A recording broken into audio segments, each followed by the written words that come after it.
Okay, Balara, what's your lead on getting us a fate expert for the team? Good evening. Greetings. Myrna, Vorgoth, what's more of the Mournwatch doing here? I've been writing to a senior fate expert. Turns out he's a watcher like you, but I needed help tracking him down. Thus we came. You've done well since we last met at the Necropolis, Rook. Back straight. You wouldn't believe what I've seen since I left the Watchers. No one truly leaves the Watchers.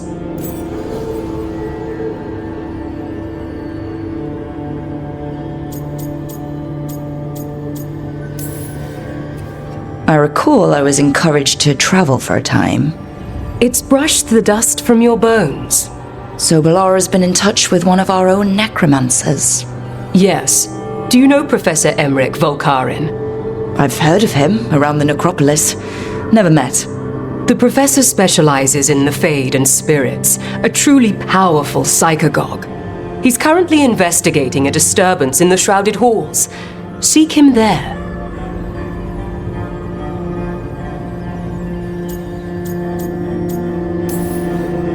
Out of curiosity, are the Necropolis lifts working? It's just, if the professor doesn't want to climb all those stairs... The lifts are in order. Oh, thank goodness. Rook, prepare well. Agreed. The Shrouded Halls have lately been restless.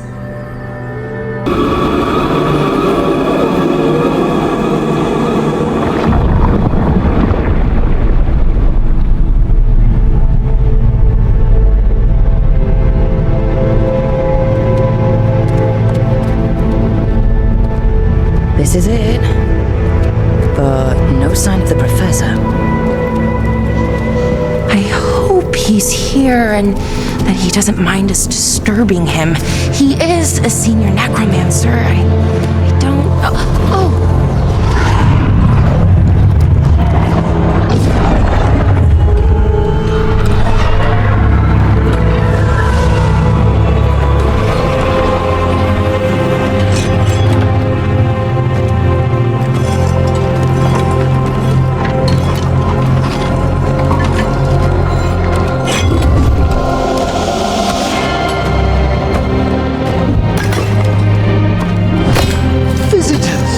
What a marvelous surprise!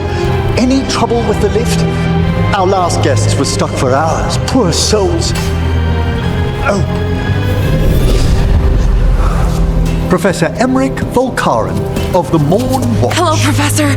We've never met, well, in person, but I've been writing to you. Balara, my dear girl. What a pleasure. Surely you didn't come all this way just to see me. Actually, we did. You see, we need a fate expert. Rook, fellow Mournwatcher.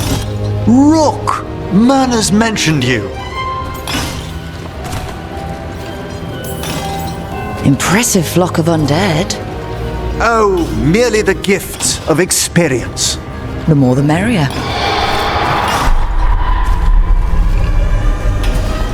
I'd be pleased to continue our conversation after I tend to some small business here.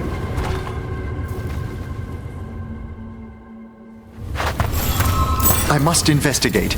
Would you two mind accompanying me further into the Shrouded Halls? Never thought I'd actually see this place for myself. Things have changed since you left the Order, Rook. The dead stir more easily than they should. Strange. These halls should be under the protection of the bell. Is that a despair demon? Fascinating, isn't it? They shouldn't be able to breach the Shrouded Halls at all. The Necropolis always surprises. Haven't fought undead in a while. There's no reaching these. They're minor. I feel it. What a waste. What does that mean? I'm afraid sometimes the weaker dead work themselves into frenzies. Poor things. I must free that bell. If you need another watcher, I can help. Thank you.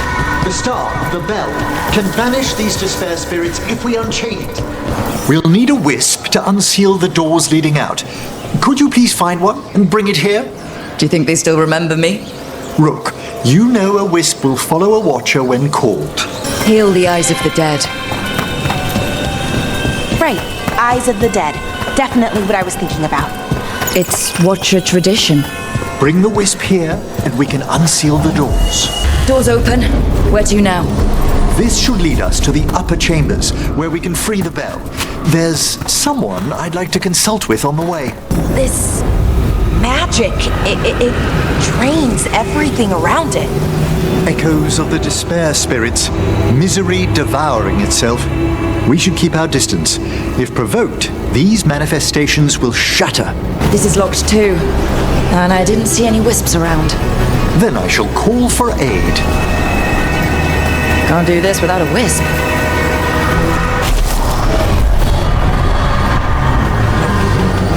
They've answered. We'll need to guide the wisps who've just arrived to the door. The necropolis wisps look lively as ever. They care for us, Rook. Our ever-loyal friends amongst the dead. These are way different than some of the wisps in Arlethan. I should like to meet some one day. I don't know, Professor. Your wisps seem less, dangerous.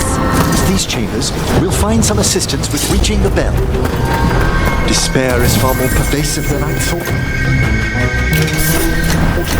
We must stop who's ever drawing these spirits here, Rook. Who'd be dumb enough to trespass in our necropolis? The mind reels. So we use mass disruption to get rid of all these despair spirits at once? Precisely. I sense their source near the bell. Tell me, Rook, what work took you so far away from the necropolis? You remember that uprising of undead nobility a while ago? The War of the Banners? I was up in the city when that broke out. I heard a young watcher, Ingolvar, put a stop to it through unorthodox measures. And got into trouble. It was decided it might be best for that young watcher to see the world. Ah, say no more. Ah, here we are! This is where we'll learn who summoned these despair spirits. I don't see any of the more helpful spirits around. Mage or not, every watcher must trust that the necropolis answers all proper supplications. Would you mind lighting those braziers, Rook? This should unseal our final path to the bell. It's best we unchain it quickly. What's it do exactly? The sunken star will drive away despair. Any malicious spirit that hears the tolling of the bell will be banished to the Fade. Oh, that'd be helpful in Arlethan, but I bet it only works here, doesn't it? Quite correct. The bell would be inert outside the necropolis. Still, I bet the principles could be replicated. Excellent. Approach the body and we'll begin.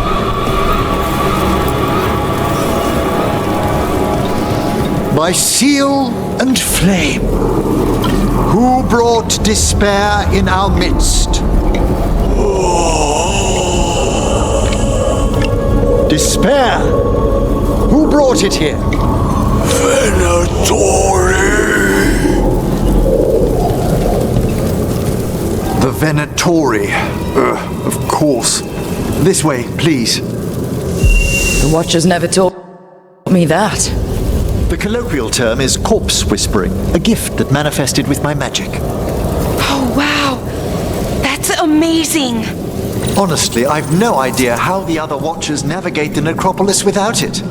What are the Venatori after? Gold? Artifacts? Raw magic. Their first enemies were obsessed with gathering power for some new masters. I'll fill you in on them later. That's interesting. Spirit labyrinths? I didn't know they'd learned to make miniature ones in Tevinter.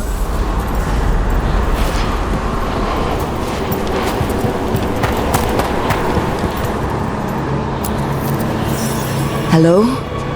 Did the Venatori bring you here? They said I'd spilled the wine too many times. That I'd be a better sacrifice than slave. You are in Navarra, sir. There are no slaves on our soil. Please remain here. After we've seen to the rest of the Venatori, I'll send for someone to escort you above. All right. Those Venatori dragged that man down here just to die. The Watchers will shelter him. We'll inquire if he has any family in Mirathus. As for the Venatori, what remains of them will be put to work. Be ready. The ritual to wake the bell will draw Despair's attention. And any more Venatori? I'll need you to keep them occupied while I work. Emmrich, now what? Now, the grand necropolis shows itself!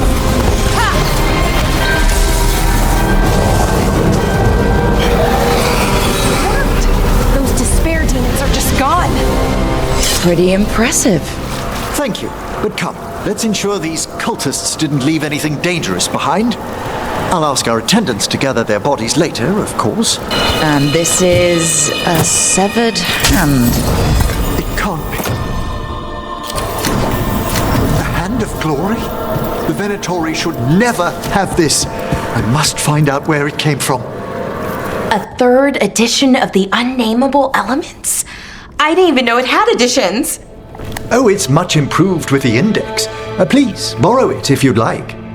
I'd love to. Oh, Rook, you probably wanted to say hi. Thanks, Professor. You look moved in. Just a few essentials. Manfred was a great help with the boxes. What a fascinating place this lighthouse is. What do you make of it?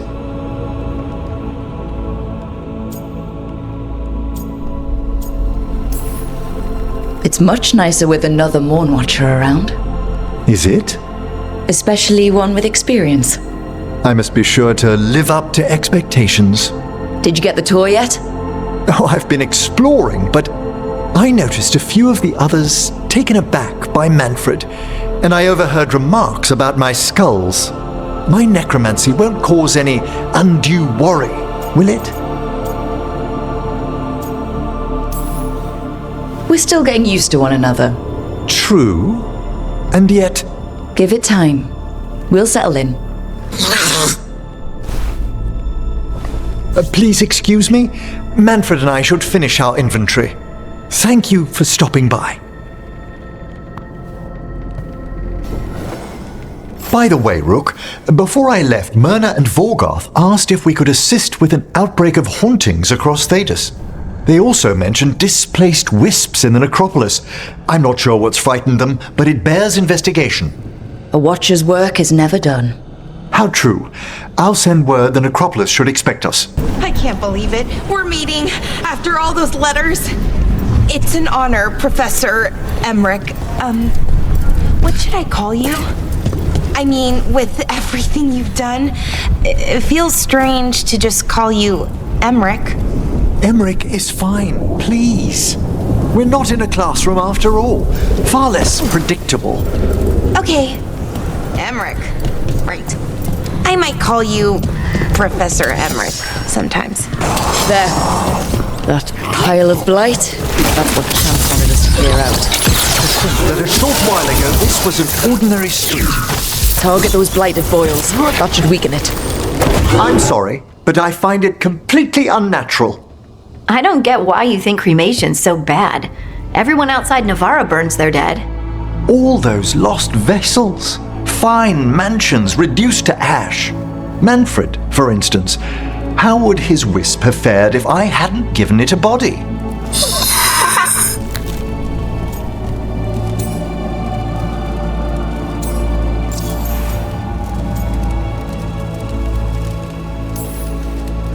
Where or who do you get his body from? There was no single donor. The arms were recovered from a charnel pit. The ribs were a gift from a dear friend. And Manfred's wisp picked out his own skull from some donations. That was quite the day. He's been fine company during my necropolis excursions ever since.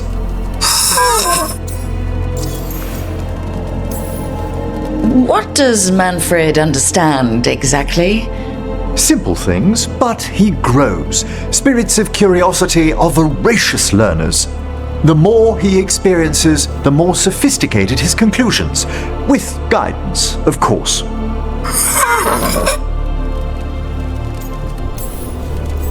Manfred's very aware for one of the common dead. Isn't he? You can see why I couldn't leave him behind. I encountered him as a wisp in the necropolis years ago. A simple spirit, but so curious. He refused to leave my side. So, you built a skeleton for the spirit to live in? Spirits are formed from the emotions and desires of people in the mortal realm. Manfred's wisp came from curiosity. It's these spirits which animate the dead. Their drive revives the corpse, yet the corpse colors their actions. Thus, the eternal question, are undead inhuman spirits puppeting a body, or does some shade of the departed return?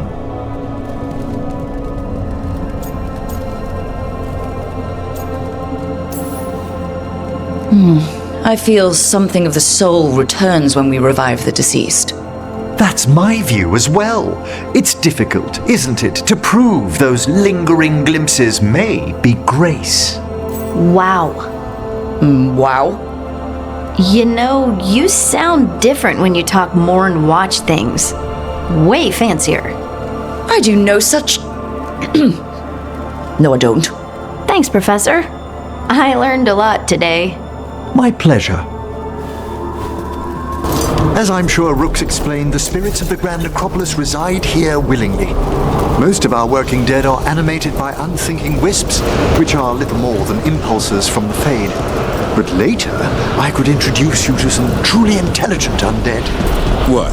Like having a chat over a pint? Some are quite conversational. Here's one of those scattered wisps you mentioned, Emmrich. It's out of alignment. Let's find a receptacle for it while it recovers. Sealed tight. Stand back. Are you Venatori? Are there sniffing rats? What form have you all? This vault's riches are mine. I tore them from the dead, and with me, they will remain. So is that a demon? I'm afraid so. And a powerful one, to have been kept behind such ancient locks instead of simply banished. Let's search around. Maybe the Venatori knew something. This note says the door's seals are tied to demons out in the world. Killing them unseals the door, but they'll keep returning until we destroy whatever's behind the door itself. Time for a hunt. The Order would be grateful. I've never even heard of this spirit. Let's keep an eye out. Emmrich, have I got this right? Manfred's a wisp? A wisp of curiosity, to be precise. And this wisp was so curious about our world, it just couldn't wait to come here, animate a body, and serve you tea?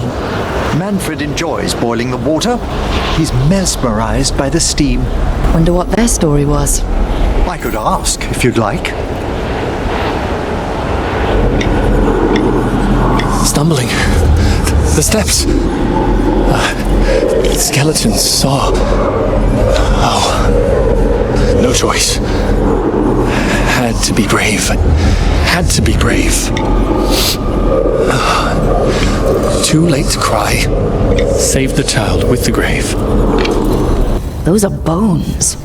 Has this spirit been scattering someone's corpse around? It considers this all a game. Let's return the remains to where they belong. This monster, the Gloom Howler. Have you ever seen its like? Never. No warden I've talked to has either. It's definitely blighted, but not darkspawn. Smart. Something special. Normally I'd relish a hunt like this. Now... You'll find Asan's siblings. I'm certain. So am I. How thoughtful, Rook. That scent. I can't place it. It's reminiscent of the mortuary's perfumes, but... of course. There's small enchantments around this place, from the old elves welcoming their kindred home. Need to lure the Vinsomer out of her lair. I set bait. She comes out to eat. My partners loot the lair while she's out here. We'll find the bait on the beach. You said the dragon we're dealing with was a Vinsomer. Yeah. Blue with a yellow belly. It's lightning. Oh, I wish I'd known to prepare for lightning. We're not fighting her. Lords just want the horde in her lair. Tell me, Taj, what made you want to join us? I don't. I thought you wanted us here to help you. No. Where are we headed? That old Grey Warden fort. Anton might be there. I want to see what they're doing. If it's anything the Lords of Fortune need to worry about. The Vinsima responded quickly to the horn. This time, You fed her before? took a while to get her used to it. Sounds like you've got her trained. You train a dog. You reach an understanding with a dragon. So, you breathed fire. Yeah? That display of fire we just witnessed. You're not a mage, are you, Tash? No. Did you want to expand on your answer at all? We can talk later. We may be freeing her, but I expect the Vinsima will be agitated after what she's been through. Yeah, she's gonna be pissed. Hopefully she just flies off. Good to have you back. This is Professor Emmrich Volkarin, our Fade expert, and Tosh, our dragon hunter. They joined while you were away. Hey. Charmed. Right. Not everyone has met. Oh, Professor Emmrich, you know that confusing part of the lighthouse? The crystalline wards that syncopate against the astrolabe? That's it. I think I found out what they're... Oh, I'm sorry. Quite all right. Working late? A little. I'll catch up on sleep later. Ugh, what a horrible way to go. My word. Carnivorous plants. Perhaps we can bring one back to the lighthouse for Harding to... That's a no. Everything about the forest is changing. Now even the plants can kill you. Look here. A Hala statuette. They died holding this. And all these Hala corpses. Didn't that spirit say something about Hala? It sensed the last moments of these people. Perhaps they followed the Hala into danger in the dark. Statues don't look right. They appear to be wood, not stone. I'm afraid these were once people. What happened to them? It's like they were frozen mid-stride. Dreadful. To watch yourself transfigured into wood and bark. This Aravel has seen better days. I've read Danish caravans use them to move around. I hope there were no injuries. I found those people. You don't have to feel this way anymore. So much fear before the darkness. Make it quiet. Make it go away. I don't understand. If I may, the dead are gone. It is the spirit that remembers their final moments. It is this spirit we must quell, and not the dead. So, Emmrich, you're a Mortalitasi. Mortalitasi is a general term. I belong to the Morn Watch. But you are a necromancer. Yes, certainly. As a spirit mage, Emmrich, you must sense spite. I'm sorry that you two came together under such unjust circumstances. My sympathies. You can hear spite, even when he doesn't take me over?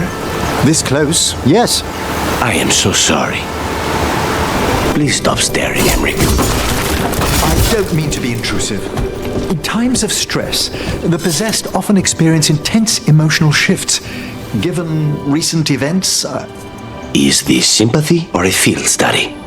I'm sorry about Treviso, and I intend to look out for you and Spite as best I can. Ah, Rook. Care to join me on a visit home? Time for the old grave rituals? Yes, the memorial gardens need tending. It should be peaceful and quite undisturbed. You'd be most welcome company.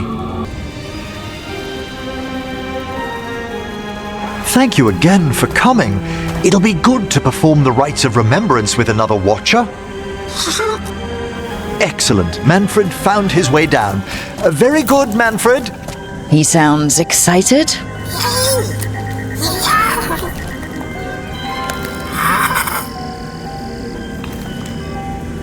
I thought we'd start the rites here. A tableau of the dead, commissioned 173 years ago. I remember this. A visiting Orlesian mage called it the most macabre thing he'd ever seen. Orlesians. Fabulous artists, but no eye for the long run. These lives were flickers against the ages, precious, fragile, and finite. Now they serve as a warning. Don't linger overlong in the gloom. Live with grace and fervor while you may.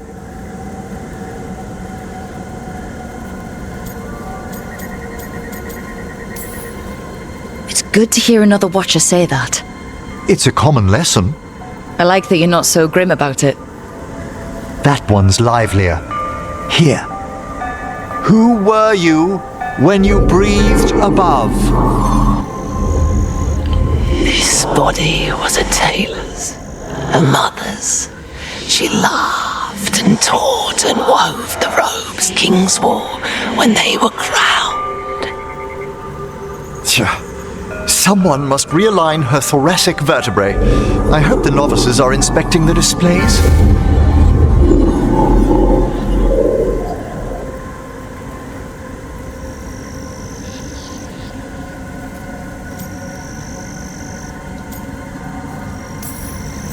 Being a watcher of the Grand Necropolis should come with standards. I remember it being better kept in my day. Doubtlessly just the comforting murk of time. You could ask someone down here if it's true. There's a thought. Time to light the candles? If you would. Been a while since I paid homage to our dead. Would you care to light the candle, Rook?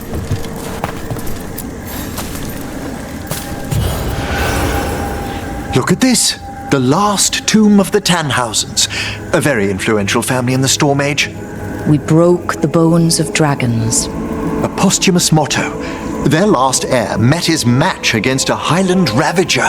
Death by dragon? I'm surprised there was enough to bury. Do you know, I never expected that the door we found back in the Vault of the Beloved would lead here. Oh, right. They used to be higher. Did the necropolis shuffle around its rooms again? It did. We'll have some work ahead, leading people here on the days of public mourning. Could you light the next candle?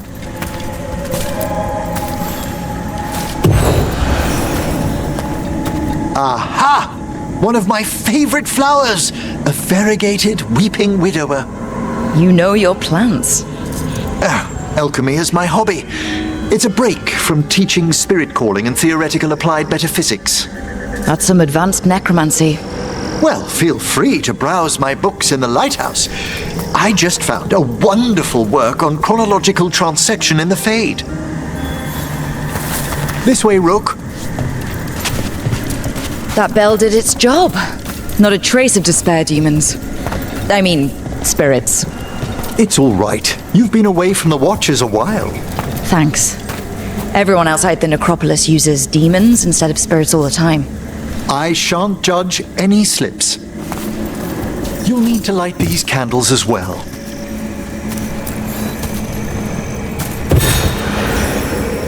Open your hearts to the final day, companion of all the ages. You still have the old ritual memorized? Like I said, a watcher should have some standards. The spirits gather. Only a few more candles. Follow me.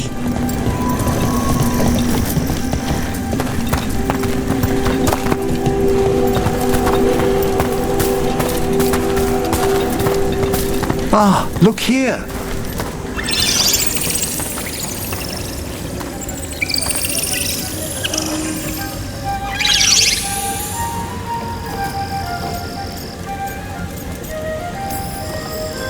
Oh, you're precious.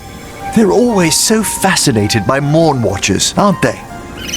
We're also enjoying the gardens, but with one last ritual ahead. On your way, my friend. Spirits really are your specialty. I've always had a rapport with them. Even as a child, they were my companions. After you started training here? After I was orphaned. Oh. A collapsed building, swift deaths. After the funeral, the Watchers took me in.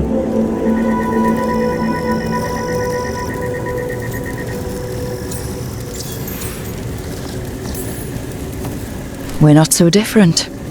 Watchers discovered me down here as a foundling.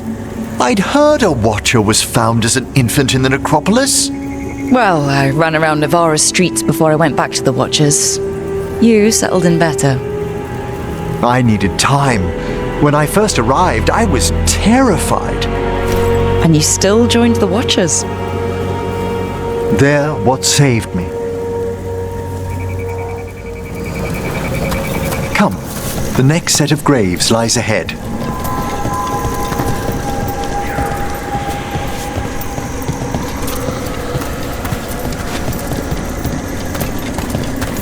Please, light the next candles if you would.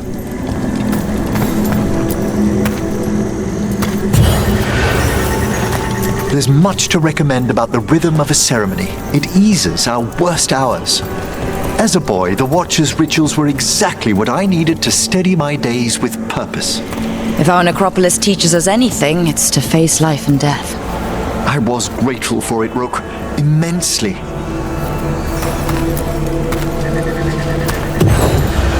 All this pageantry, this magnificent gloom and its rites, I ask you, Rook, what is it for? Let no Watcher forget that our greatest treasury is our dead. Yes, exactly. This place is an abundance of history, of magic, of memories. The Watchers preserve it so the living may draw comfort from those who've gone before. We must get to the candle, please, Manfred. I've resurrected simple undead before, but I've never seen a wisp animate a corpse so smoothly. He's taken remarkably well to having a body, haven't you, Manfred? Here are the last candles you'll need to light.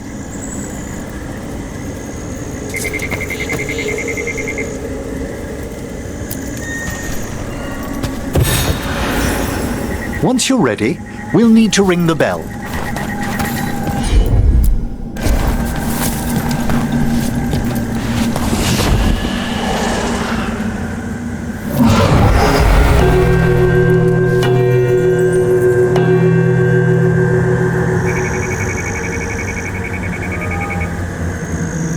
Let the rites be acknowledged. Our bonds seen and sealed. We honor the listening spirits.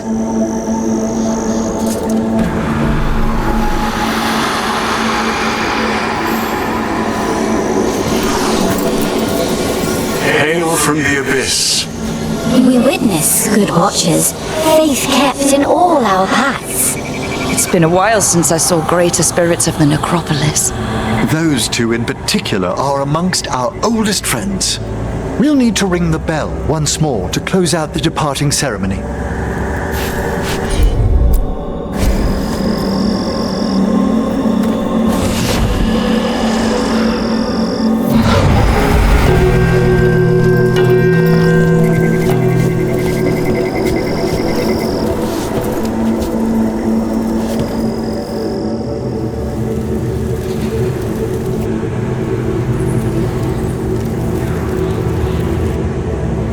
So you were really afraid of this place as a child?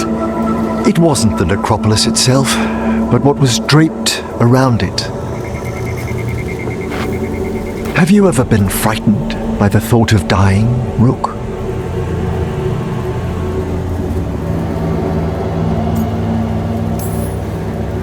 Hasn't everyone from time to time? When I was younger, it happened more often than that. That's when I discovered I possess a great terror of dying. It goes beyond dread. Can't be reasoned with or soothed over.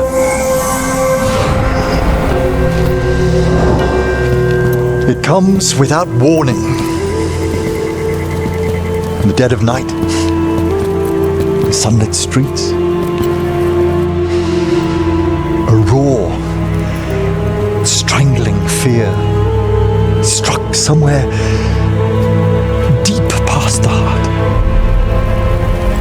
That's an issue for a necromancer.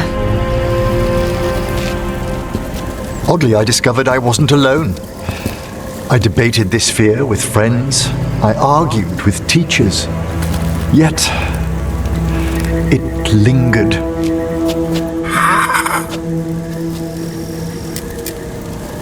Manfred's right. That's maudlin enough.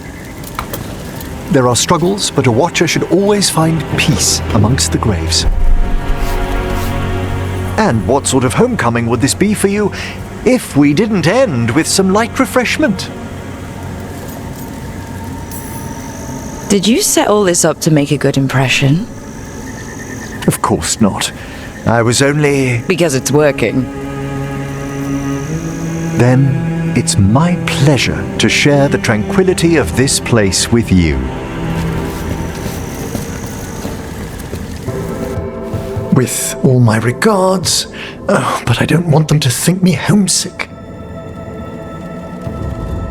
Hi, Emmrich. Rook, hello. Just composing a few letters. The other Watchers have been most interested in our adventures. You have more credibility than I do back home. Perhaps. Speaking of home, have we really never met around the necropolis before? Even in passing?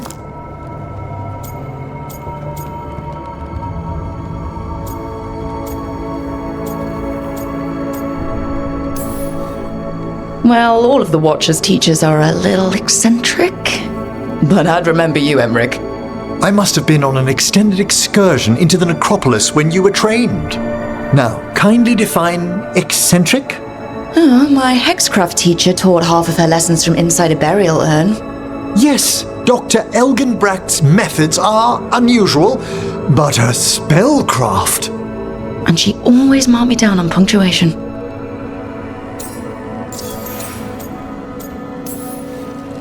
I should fulfill my Watcher oaths and ask, any supernatural trouble in Navarra? A gathering of pride spirits down in Cumberland, easily dispelled. And we finally stopped those wandering cenotaphs from appearing in the Weeping Vale. That took some effort. Nothing else, aside from the elven gods disrupting the Fade. I couldn't help overhearing the word homesick. Oh, I'm fine. Completely absorbed in our venture. But if I were home, I'd be preparing for new students or requests to speak to the dead.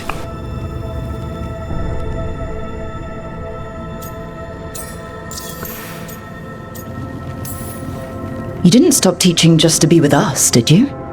I'm long overdue for a sabbatical. Besides, do you know how many students the faculty wanted in my class next season? 10! How's one meant to tailor separate lessons for 10 pupils at a time? Honestly. Can people just ask you to show up for some corpse whispering? Oh, nothing official. There are very few of us, but we help here and there. Questioning a victim of murder, clearing up disputed wills, and sometimes fetching back last words from a loved one.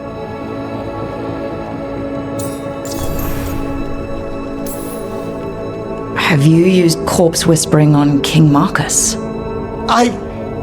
Whatever are you talking about? Oh, come on. His Majesty's health is a delicate subject. Besides, the palace necromancers aren't watchers. They've their own corpse whisperer. So King Marcus is dead. Or undead. Half the nobility must suspect by now. Can you imagine what the other kingdoms would think? I stay well clear of it. Good to chat. I'll let you get back to your letter. Before you go, I wanted to thank you for your company in the Memorial Gardens.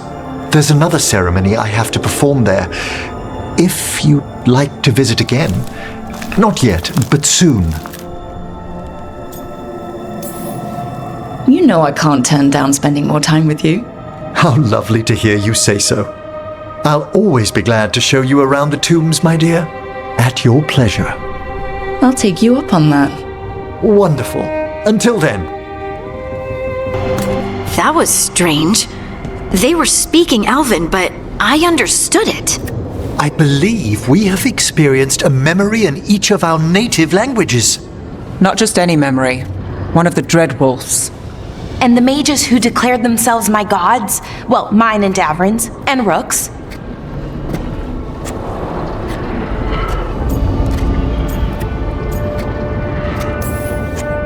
It's not every day you witness the start of a religion. I wonder if they're all this disappointing. I wish they were monsters. Something grand and terrible. Seeing them like that, they're no better than Tevinter nobles. But no worse, either. They were people. And people can let you down. All right. What else can we take from this memory? Elgranon was hungry for power. Did anything he could to get it, and to hold on to it. Then Solus, furious at Elganon's installing himself as a despot, started his rebellion. There's another moving part in this. Mythal. She was keeping the peace. Mythal and Solus were close. The Inquisition found a temple to Mythal, and there were wolf statues everywhere. Then she sides with Elgranon over him.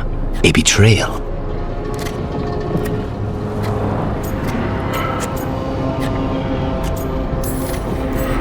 It sounded like Solus was loyal to Mythal. What did Elganon call him? Mythal's lapdog? And then she grabs power alongside Elganon instead of standing for her principles. I'd be angry too. Angry enough to start a rebellion? That's not how he'd see it. He didn't destroy the world. Elganon did. Solus did what he considered necessary to stop him. Solus would try to justify what he did, but he'd also blame himself for what happened. Perhaps these murals aren't simply memories. They're what Solus wishes to forget. His regret. That means they're a way to learn his weak points. Why are we worried about Solus? He's trapped. Right. But the Dread Wolf was the god of trickery. He's looking for a way out. Bet on it. Meanwhile, keep your eyes open in the crossroads. If there's a way to restore the rest of these murals, Solus would have kept it in his hideaway. It'd be nice to get inside his head for a change. That's incredible. Where does all the water come from?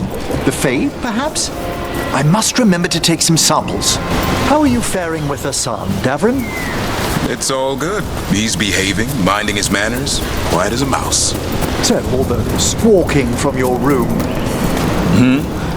Must have been Tosh throwing a temper tantrum. I distinctly heard a griffin shriek. Okay, yeah. Sometimes he acts out. You must instill some discipline. Manfred needed to be taught boundaries as well. Except Hassan's a griffin. And clever. That will only increase. Believe me. No, I know. It doesn't make any sense, but it works. Wouldn't the connection to the lyrium cause... The veil to rupture? Not if you're careful. Really, really careful. Rook, good to see you. Belara was telling me about one of the artifacts she calmed. Her manipulation of the Hylic spheres put some circle mages I know to shame. Oh, that's so nice. Really? Belara, repairing the Illuvian network alone is worth a thesis.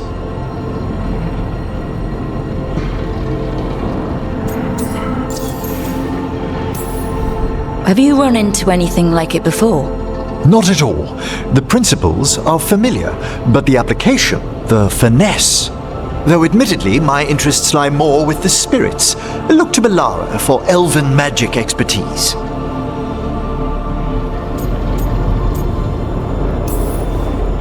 You were here, what, 5 minutes? And you had that thing fixed? And it's quite a complex mechanism. Well, thank you. That said, I've noticed you working at all hours on that artifact. Really? I don't think it's all hours. And you're either the first to wake, or you simply aren't sleeping some nights. Thank you, Professor, but I'm fine. Mostly.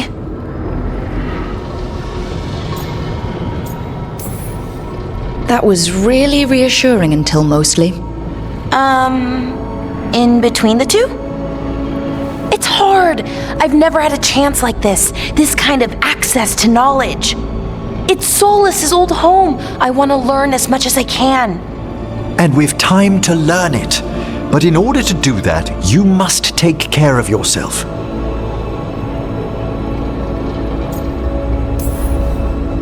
Not that Solus should be any kind of example, but even he slept.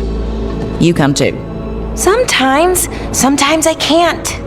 Fall asleep, I mean, my thoughts get in the way. Perhaps I can help. With sleeping? Yes, I can teach you some breathing exercises, the ones we show initiates. Oh, that's very nice, thank you. Of course. We must look out for one another. And thank you too, Rook. Anytime. Okay, I am going to relax. Right away. But first, I had another question. I thought you might. I'm pleased to travel with you, Scout Harding. Just call me Harding. Should I call you Professor Volkarin? Oh no, Emmrich will do. This doesn't seem a group to insist on formality. I'm surprised some of us still wear pants. I understand that your mother is quite the scholar, Tash. Yep. It must have been wonderful growing up learning from her. Yeah, it was great. Got the sample. Not the cleanest of endeavors, but we're making fine progress. Emmrich, I think you've got to let Manfred learn some things on his own. Such as? You know, like any kid. Let them fall, scrape their knee. That could dislodge his patella bone, hinder his ambulation. Or he might learn to walk.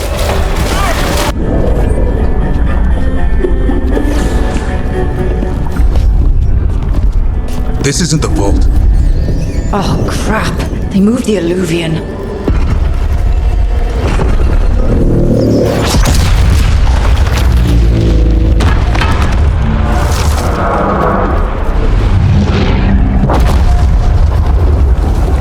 It didn't break. You call that nice and quiet? Sorry.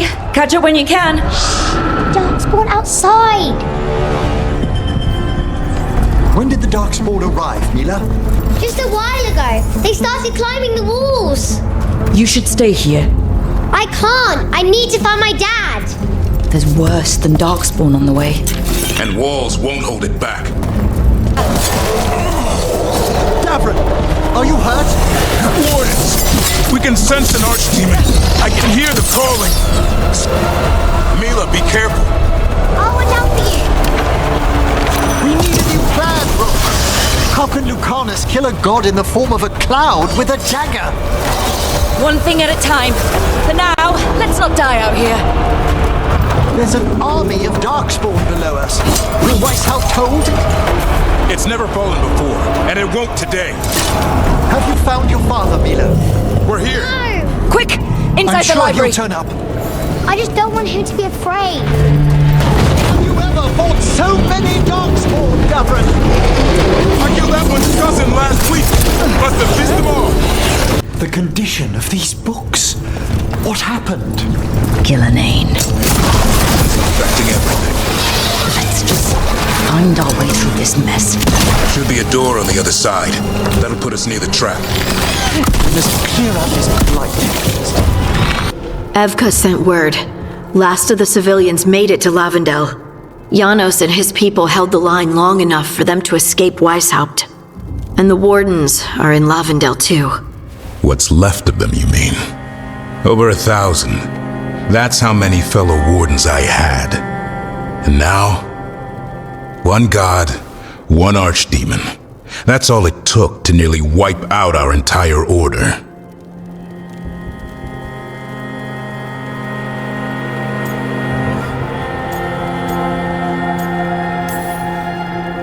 I promise you, Davrin, we'll make Gillenane pay. For every warden she killed, every child left alone, there will be a reckoning. How? We all saw what she did. That's beyond our... We killed her archdemon, though. That's something, isn't it? That's an incredibly rare accomplishment. Yeah, after it turned into a snake monster with too many heads. Are all blighted dragons gonna do that? I don't know how to fight that. Well, at least we've made Gillenane mortal. Mortal or immortal, doesn't matter if we can't get close enough. We had our shot at her, and we missed. Say what you mean, Davrin. I missed. Nobody blames you for that, Lucanis. Yeah? Maybe I do. This crow has a demon inside him, right? Now, that's not... How do we know we can trust him? Maybe the demon pulled his punches. Okay, hold on. Now we're getting... And you, Warden? What about the blight that runs through your veins? The same blight that chokes my city. The same blight that Gillenane commands so effortlessly. Just a moment, please. Enough.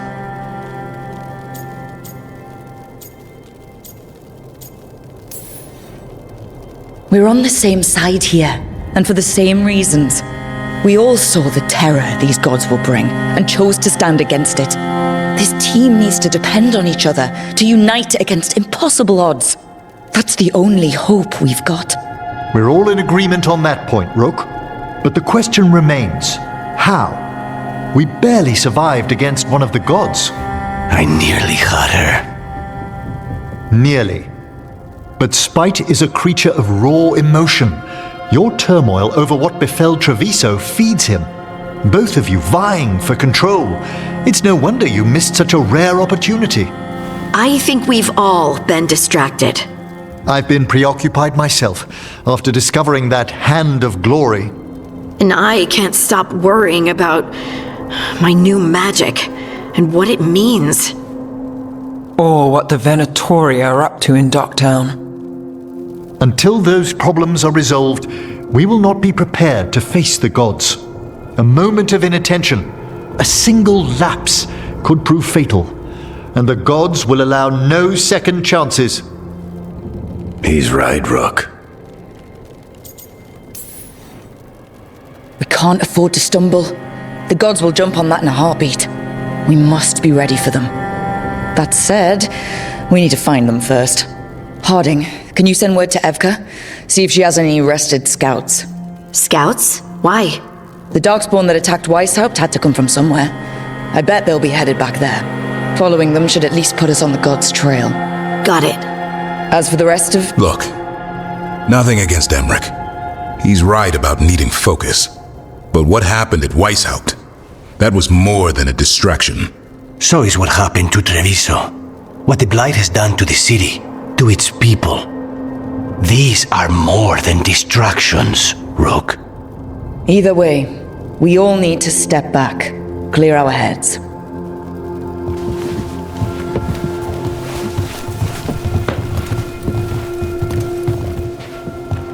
So, how do you think that went? Davrin was still upset there at the end. That's his right, after the horrors at Weisshaupt, but I hoped I'd gotten through to him. They stopped fighting when you told them to. That's something. Emmrich's right, though. Everyone on this team has some kind of unfinished business hanging over their heads. That's the danger in recruiting competent people. They bring more interesting and complicated problems along with them. So go help, Rook. Support them. Solve those problems. And maybe start with Davrin and Lucanis. With Treviso and Weisshaupt, they've got more in common than they did before. And the gods? You've asked the wardens to track them through the Darkspawn. That'll take time. I should use that time to check in with the team. And then, I should go talk with Solus. Better you than me. He'll want to know all about Gillenane, the Archdemon, and why you only stopped one of them. You know, all this talking wears me out. I'm going to take a nap. See you later, kid. Good luck. When you landed the killing blow on the Archdemon at Weisshaupt, I'm glad we didn't lose another good soul, Davrin. In death, sacrifice. There's some irony. It can be its own bravery to go with the living. I suppose. At least I'd have been missed. You don't think highly of spirit magic, Lucanis, because of your experiences with a Venatori, I suppose. Partly. I assure you that performed with care, necromancy is no more harmful than any other magecraft. There is a difference. Fire and ice spells kill people. They don't bring them back again. What's so objectionable about a simple reanimation? It's a waste of hard work. All these poor souls will need proper funeral rites after this. You call Manfred Fred? Sure. He walked into my office. I said, Fred, can I call you Fred? He nodded. Seemed happy about it. If he doesn't like it... Oh, Manfred doesn't mind. He quite likes you. Does the diminutive imply a certain level of comfort with the necromantic arts? It shows a certain level of comfort with your friend. The rest of it, well, that depends. On what? on what the mage using it is up to. Hi, Emmrich. You've got a guest. Ah, Rook. You remember the Hand of Glory? Hard to forget. You figure out what those Venatori who broke into the necropolis were doing with it. The hand is how they broke in. The simpler undead are blind to its bearer when its tapers are lit. Sadly, only a death mage could have provided them with this forbidden necromancy. If they're helping the Venatori, that has to stop. Agreed. I've made some inquiries. This man is one of the death mage's victims. If he knows where this rogue necromancer is hiding, my corpse whispering will give us the answer.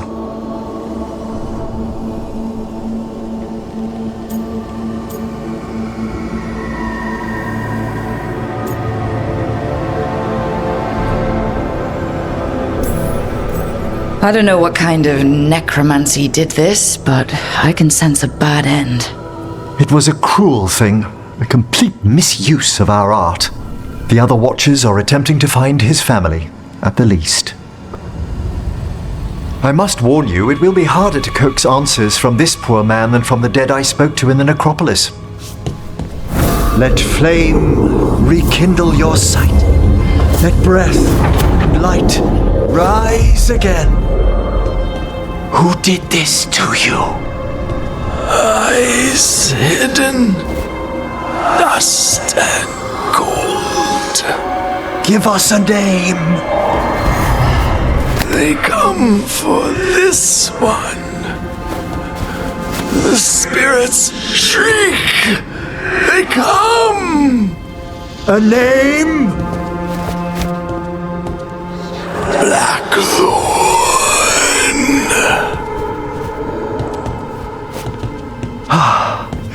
Return to your rest.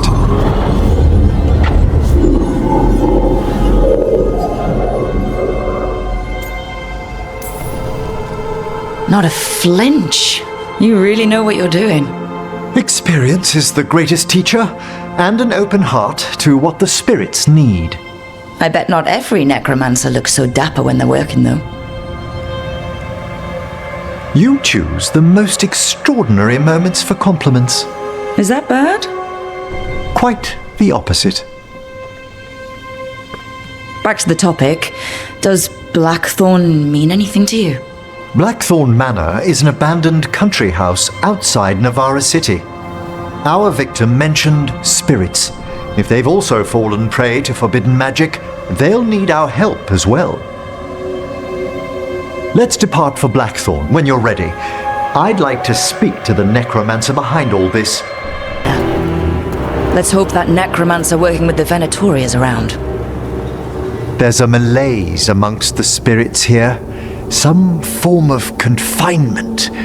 This must be the place. Right. So why'd we bring that? Oh, it's essential we have the Hand of Glory.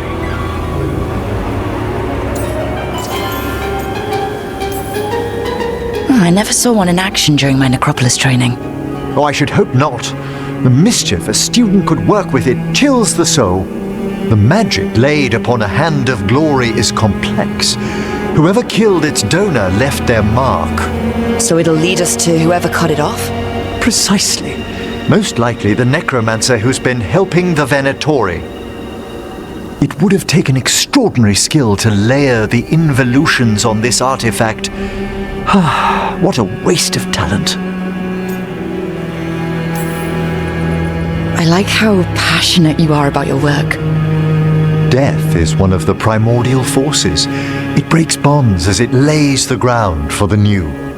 At times, there's something stirring about the elegance of it. I never heard the other Watchers put it that way. I always choose my words carefully.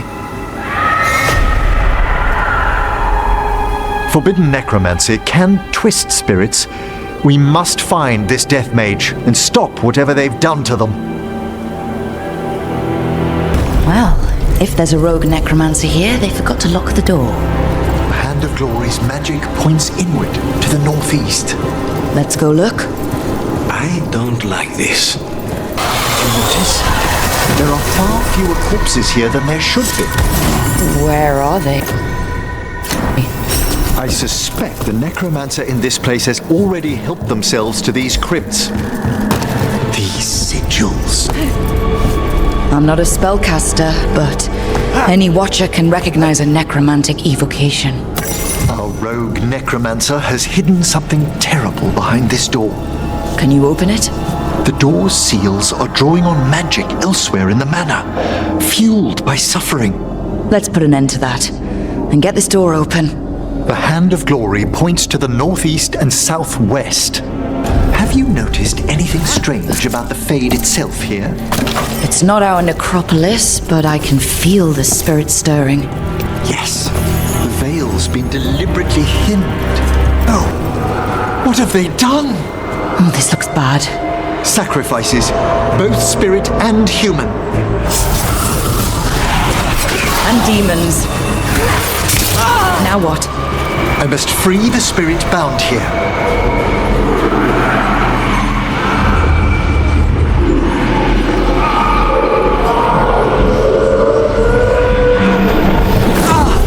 Emmrich? Someone's been harvesting their terror. Their souls. How dare they? What are they Come, I can sense another spirit trapped here in the mansion. Look at the door. Freeing one spirit has already weakened its seals. Halfway there. This one, Emmrich? I must. Excellent. All safe?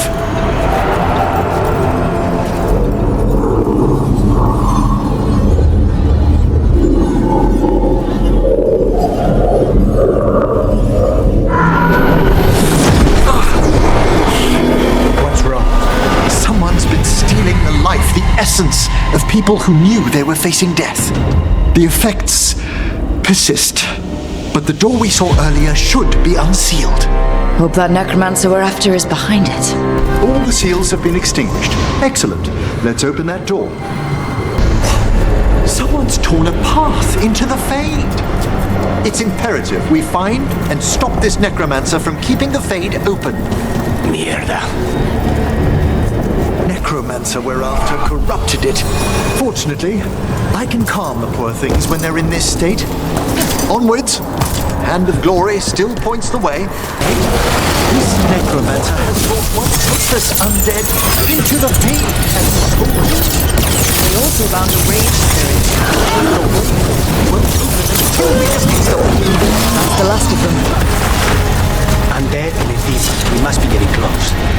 Our rogue necromancer knows exactly where we are. Why have they gone to such lengths to drain power from spirits? Down there, more victims. I don't see that rogue necromancer yet. I suspect they're nearby. Let's inspect their handiwork.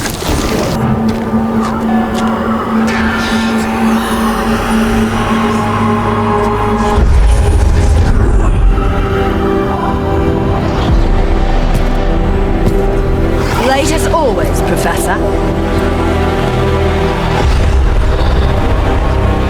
It can't be.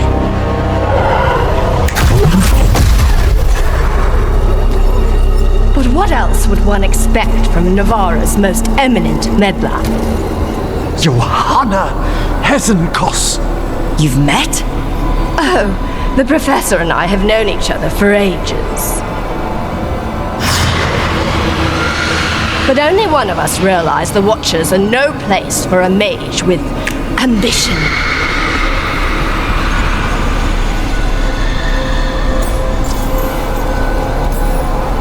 Hezenkos? Weren't you censured by the Watchers after defiling a tomb for experimental— Complete and utter lies! Yes, the same Hezenkos.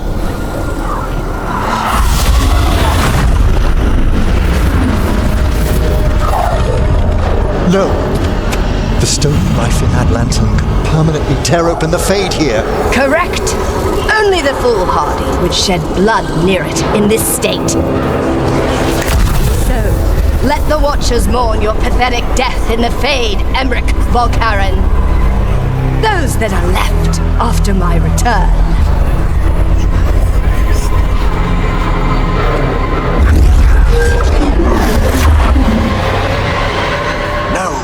What is she planning?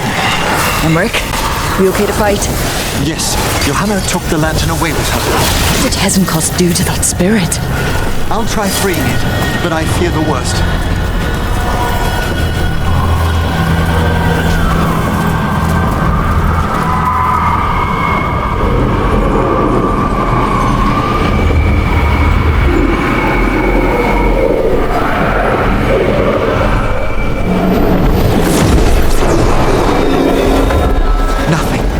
Spirit, its essence, is gone. Johanna's trapped it in her lantern. Then let's find her. There's no way out. What do we do now? The Fade always provides a way forward. We only need to search for it. Then let's get looking. The candle. This wasn't here before. Now, let me think. We're in a receptive eddy of the Fade, and since Johanna's spirit summoning has already focused its mana, do you recall the ritual we performed in the Grand Necropolis? Concentrate on that memory. You mean when we were lighting candles? Find some more, and we can use them to leave this place. Here's that last candle. Excellent. Place them on the pedestals, if you would. We drift upon the echo. Let them form a new configuration. And with that, let's get back to the real world. We must find Johanna once we're out of here. This rift in the Fade will lie open until we deal with her. You insufferable nuisances! How did you get out so quickly? Where's Hesenkos' voice coming from? The Hand of Glory resonates. It's pointing to the main hall. Let's go. So you crawled your way out of the Fade? It's not difficult for those who treat spirits better than tools to an end, Johanna. Sentimental drivel. You may have stopped my work here, but Navarra City will know its new ruler. What? You gonna lecture us to death now? I'll not explain myself to one of Valkaran's hangers-on, though the professor clearly avoided mentioning his old colleague in exile. We made every attempt to bring you to reason. I gave you every chance to join me instead of whining endlessly about your mortality. But I must thank you for returning something dear to me. Lovely to have my hand back.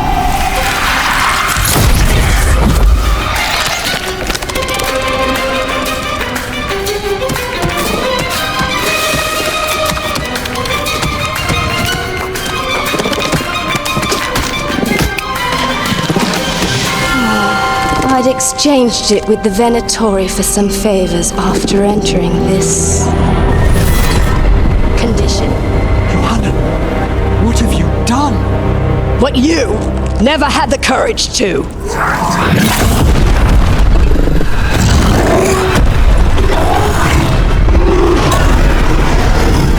It's over. Emmrich, still sense anything wrong? We were successful. Johanna's magic no longer changed the spirits, and the Fade is still. Great. Okay. But let's talk back at the lighthouse. Oh, the Song of the Chambers won't have anything on what Johanna's... Perhaps the Waking Scrolls? No. Manfred, have you seen the Fellmarch manuscripts?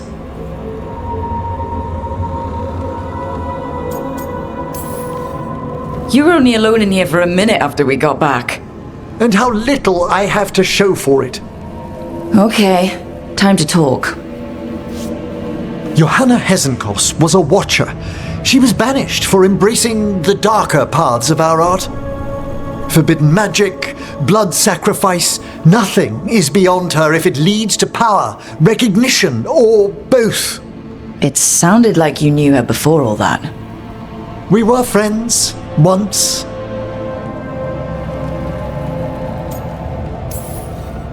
If it helps, you've got someone who cares right next to you. That's very dear of you, but I'll be fine. It's so cute how you're such a bad liar. Things used to be much better between Johanna and me.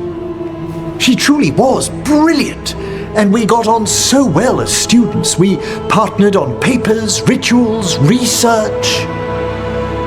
Yet even then, Johanna considered the Watcher's oaths quaint. This isn't the first time we've crossed paths since she was exiled, but now I fear she's turned herself partly undead.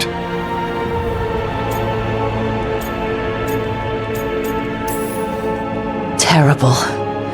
Did she use etheric rituals or a greater conjuration to do it? I have suspicions I may share later. How much later? You saw Johanna's Lantern of Unwilling Souls. A necromancer could create monstrous undead with that much stolen life. Hezenkos was yelling a lot about conquering Navarra City. We must stop her, Rook. Thank you, Manfred. Quite right. The Order's knowledge will see us through. Hezenkos had been stopped. For now. But she had big plans for Navarra. City conquering, new ruler plans. And while she had some regrets about long-lost friendships, she knew her greatest invention was going to bring down the house.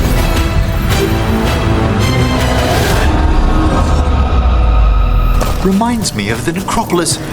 Lacking the charm, of course. So, how does it work? Being half undead, I mean, which half of Hezenkos is undead? That feels important?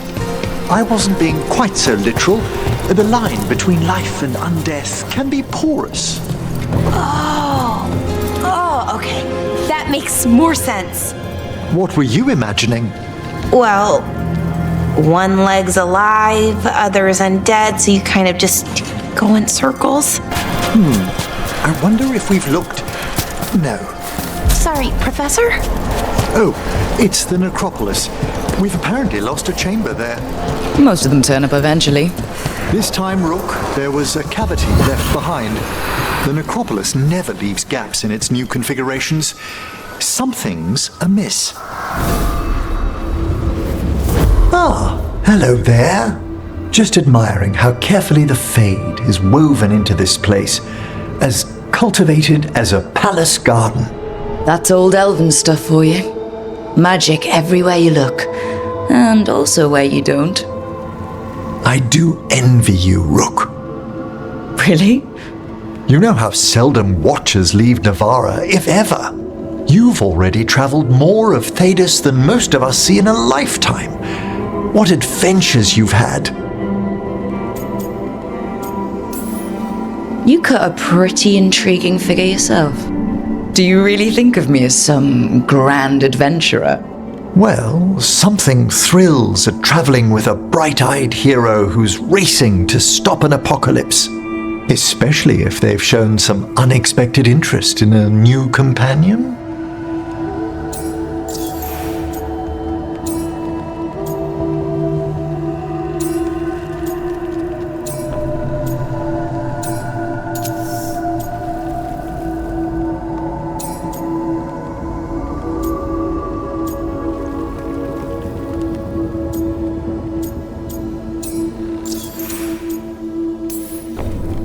Before we get closer, I wanted to talk about myself a little.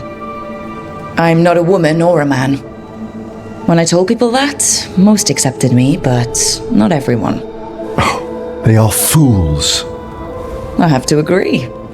I've always thought you are wonderful company, and if I might, well, I believe there's nothing so attractive as someone who's found themselves. But tell me, my dear, if the attraction's returned...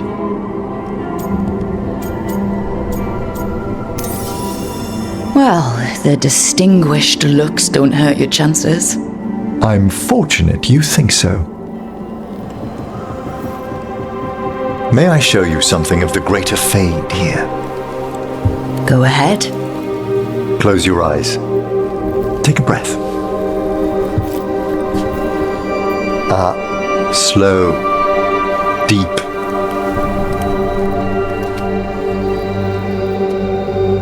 Be born on the great currents. See now as they see.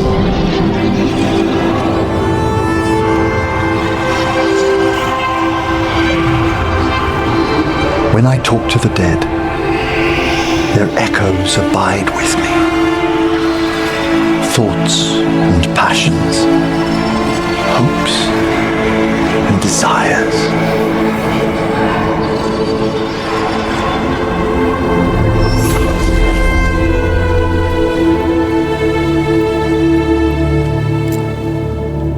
The shades of death have more intricacy than even a young watcher may know, Rook.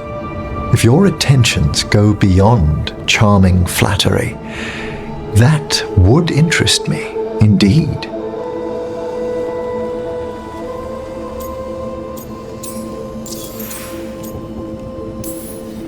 You know, I've never seen another watcher do what you... You finished the reagent. Excellent work, Manfred. I must tend to this, but I'd be delighted if we found each other later.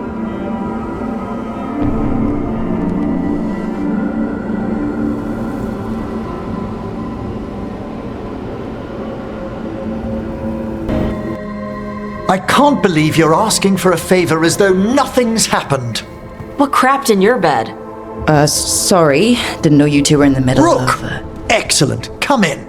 We could use a second sober voice. I'm not drunk. You're drunk. It's a figure of speech.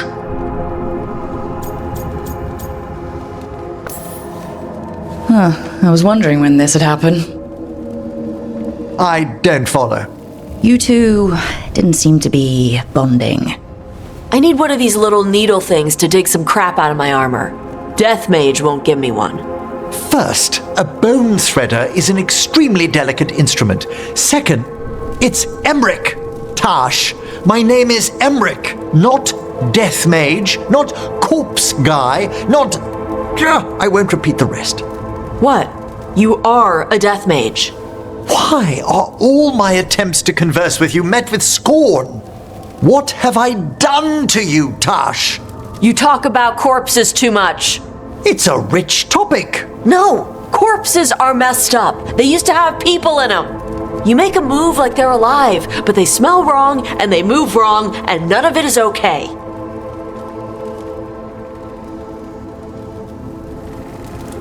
Oh.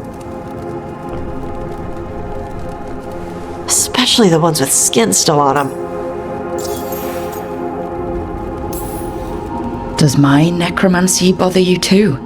You do more spirit stuff than corpse stuff. Spirits are fine. I'd no idea necromancy upset you so deeply, Tash. Quite honestly, I didn't think you feared anything. I don't. But I could have said it was bugging me. I didn't think you cared what I thought. Of course I do. We're colleagues on this journey. Okay. Sorry I called you a liker. Skull liker.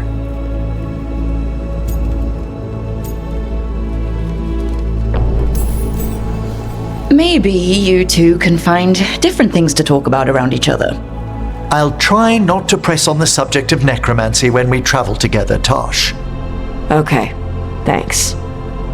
It's fine if I ask about it first. In that vein, could we avoid any dragon trivia? What? Who doesn't like dragons? There's lots of other stuff to talk about. Tash knows Ravane and the Cune. Emmrich knows Navara and plants. Plants? Plants are okay. I have always been curious about the Lords of Fortune. See? It's a start. Did Mythal call Solus love in that memory? That's what it sounded like. So they were doing it. The elven gods were free with their emotions. They felt things deeply. The way they express things, well, it feels romantic to us, but that wasn't really how it was. Back then, I mean. Nah, they were doing it.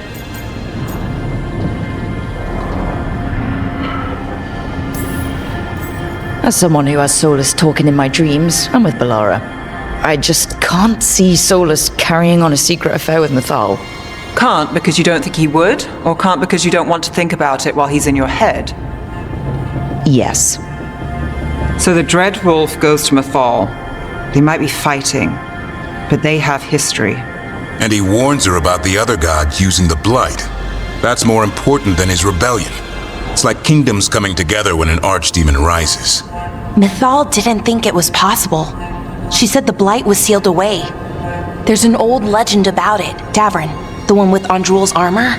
Not sure it matters. We're deep in elven lore already. What's the legend say? Right. Well, Andrul was the goddess of the hunt. She put on armor, magic armor, made of something called the Void, drove her mad. I remember this one. The other gods were afraid Andrul would turn on them. She was doing all kinds of horrible things, causing plagues. It does sound like the Blight. Well, it all ends with Mythal fighting Andrul. After, Mythal turned into a dragon. She what? Why didn't you start with that? Anyway, she took Andrul's armor away. Then Andrul's madness left, and peace returned. Intriguing. So it's possible Andrul stumbled onto the magic of the Blight. And when Andrul went mad, Mythal took it from her and locked it away. Until someone started using it again.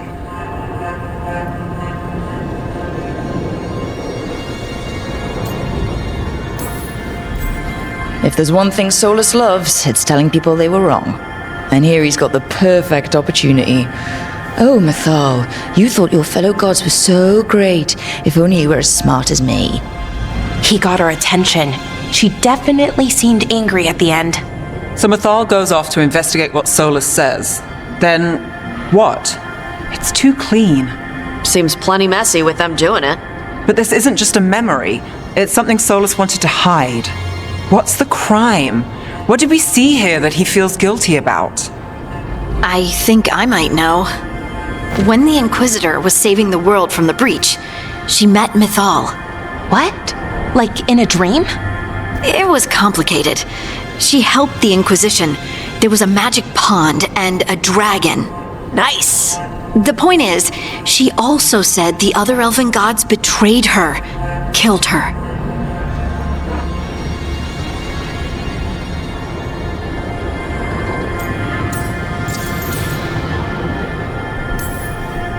Okay, sorry, point of order.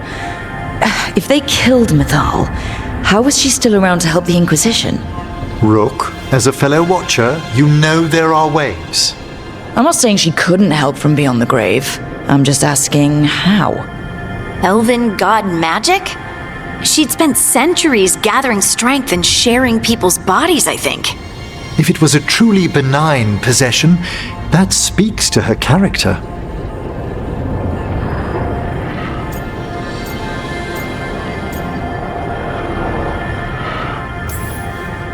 Solus goes to Mythal, the one semi-reasonable elven god, for help, and the other gods kill her for it. I imagine the Dreadwolf's rebellion heated up significantly after that. Right. And Mythal wasn't there to keep the other gods in check anymore. Well, it's not just that she died. What do you mean, Tosh? It's... Ugh. There was stuff he wanted to tell her, but he waited too long, and then she was dead. He never got to make it right. That twists you up. That's it. There's our crime. Doesn't really tell us anything we can use, though. We know more than we did. That's something. Then I guess we keep our eyes open if we come across more of these memories. How have you been feeling, Belara? Fine. Good. I just... As we were saying, how have you been feeling, Belara? Fine. Good. I keep going over my last conversation with Syrian.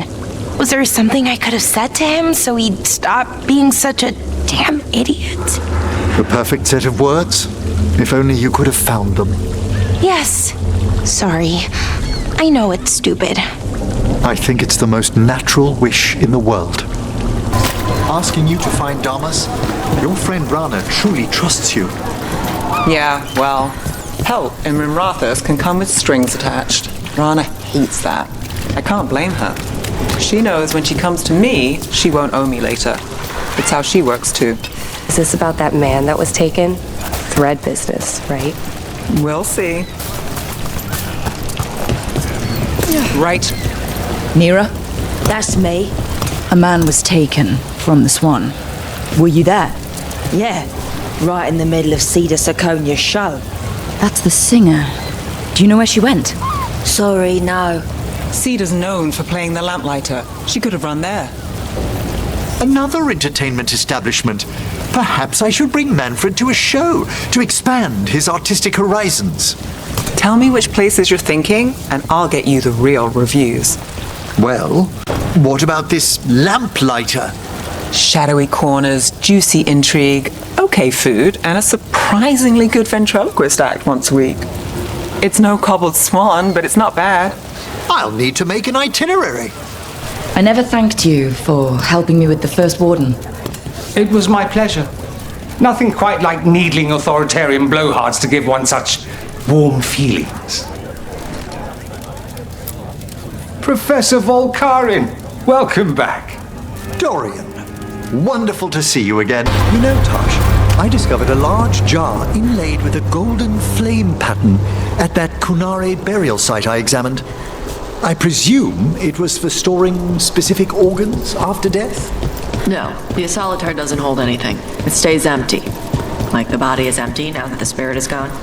Ah, it seems you know something about ancient Kunare customs after all. What? No, that's... Everybody knows that. Wine. A lot of it. Ah, Silent Plains Piquette. A popular tipple with the Venatori. They were here for a while, drinking.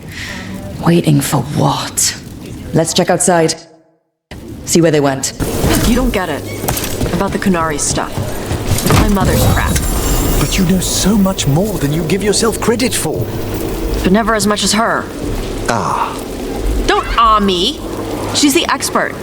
Of course she is. She has decades of experience. But a proper teacher never makes a student feel inadequate.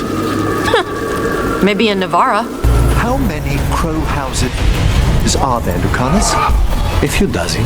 Only 5 I'd recommend. You've all such a fierce reputation outside Antiva. Doing a job is different from doing it well. My grandmother knew what that took. 325. The signs of these doors are marked by dates. 524 here. 931 on that one. It's Blight's. The year they ended. That's not ominous. Look for a door we can open. This can't be... It's a griffin. More griffin bones. How did you say they went extinct, Navran? Son, you stay here. No questions. This is too much for you, boy. Unbelievable. Archdemon. So that's what the cauldron really is. A giant tomb. And those other rooms commemorating the ends of blights? More archdemons. This one, Zazakel. This explains the miasma permeating everything here. The Gloomhowler's in here somewhere. Let's find it. Emmrich, can you explain to Spite why we're not just flying off into pieces? The roots of this place are ancient. They run past what even a spirit might sense. But the short answer, Spite, is magic. Thank you. He believes you and not me for some reason. Impartiality, perhaps? So that's Elganon, huh?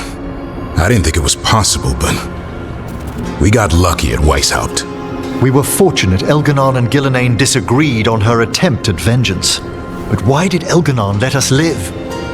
We were at his mercy. They talked to each other like we weren't even there. It wasn't until the spell started to fail that he noticed us at all. We weren't a threat until then. He left as soon as we were. Means he's clever enough not to push his luck. Whatever the reason, we made it through. And this time, no dragon escaped. Thanks to Tosh. That's why we recruited them. So what's our next move, Rook? Arlithin, right? Help the Veil Jumpers?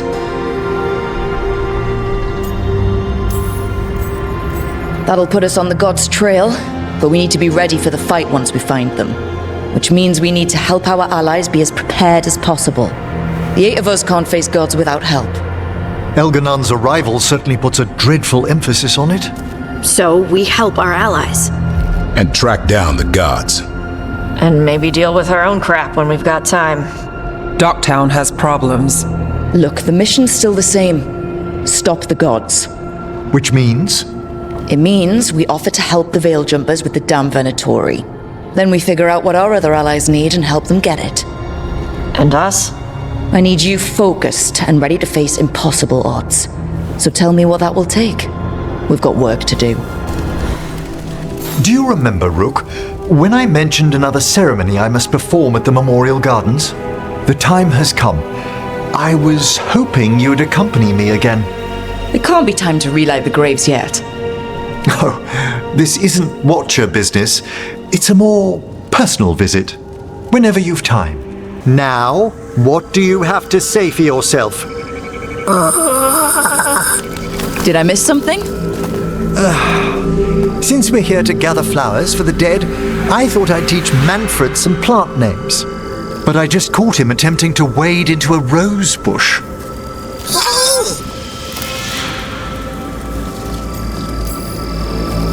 Emmrich, how could you stay annoyed at that face? Skull.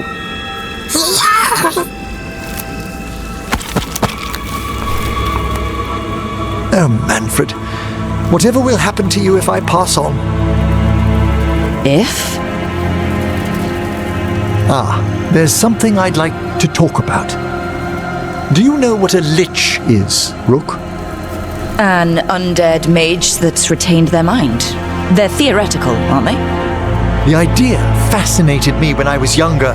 For years, I researched and experimented, spoke with spirits and mages.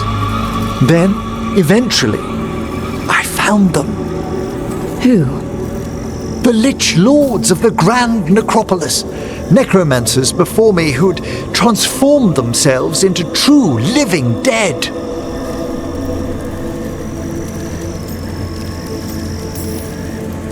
Incredible. Do the other Watchers know? Well, the most senior do. You weren't high enough in the Order to be informed.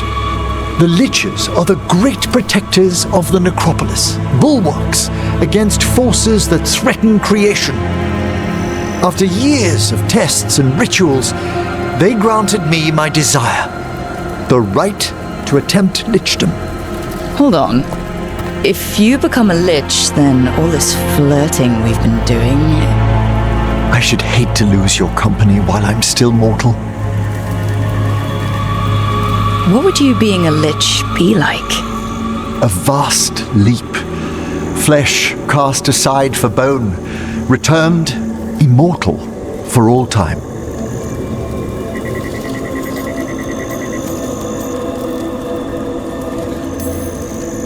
What Watcher could resist such exquisite necromancy? Rook, please. Well, you never said we had to stop flirting. Our prohibitions regarding the dead wouldn't apply to a lich, but I'd inform you before making any decision to... Lichdom is an incredible honor. Immortality, prestige, the most hallowed ranks of the Watchers, as well as a chance to be of service past my allotted years. But there are considerations.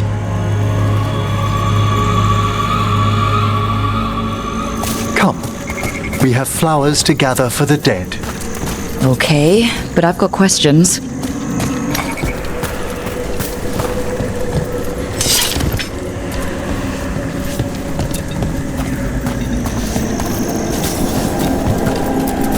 Blue creepvine.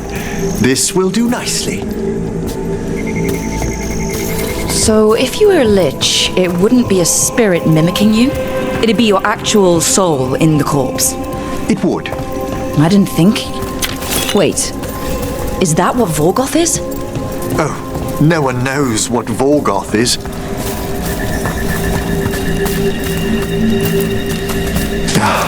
Moon blossoms. Famed in verse and song. Smells like perfume. Do liches have a sense of smell? I've been told that while some of my senses will dull, others will become available. Other than that, I can't say if the flowers would still hold their bloom for me. Lichdom serves a purpose. There are dark things in creation, threats to both our world and the Fade. The Liches of the Necropolis have the insight and the abilities to oppose them. And you're joining them when? Certain elements have held me back. There's no ready instructions for lichdom. The steps must be discovered on one's own over years to be fully understood. Does the spell to become a lich kill you, or do you have to... No, mercifully, that falls to another watcher. After my death, my soul will be drawn back into my body instead of moving on to whatever lies beyond.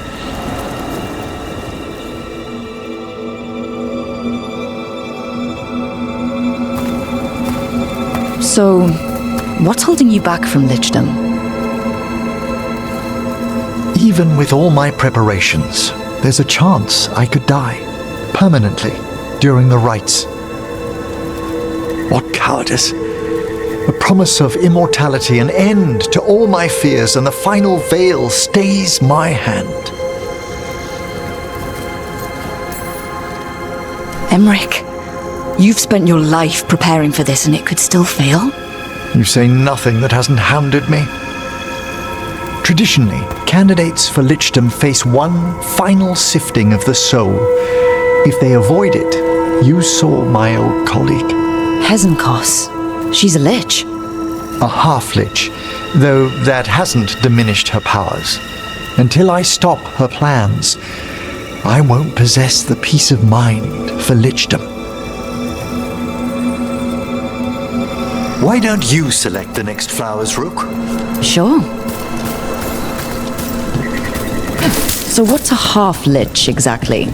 Johanna attempted the rites of lichdom and failed. Stuck in her in-between state, she is supremely dangerous, but can't learn any new magic. No wonder Hezenkos was shouting so much. No, she's always been that way. What about the sifting of a soul that Hezenkos avoided? The spirits of the necropolis judge whether a candidate is worthy of the power and responsibility of lichdom. How'd she become a lich without it? I shared some knowledge when we were colleagues. She apparently put together more than I knew. It would be just like her to skip the rituals, the cleansings, the preparations of the soul. For a watcher, Hezenkos is pretty harsh on spirits. We made allowances because of her discoveries. Too many. Spirits are not things to be disposed of. You really care about them? They're so susceptible to the world's whims, Rook. Some spirits are dangerous, but how quickly most respond to a bit of kindness or care, or simple attempt to understand. For all she's done, I can't condemn Johanna for attempting lichdom. That freedom from mortality, that divorce from fear, and of course, time to read all of one's books. Of course. But how she's abused her abilities. Are my intentions enough to fare better? Worrying's a good sign. We have enough flowers. There's something I'd like to show you.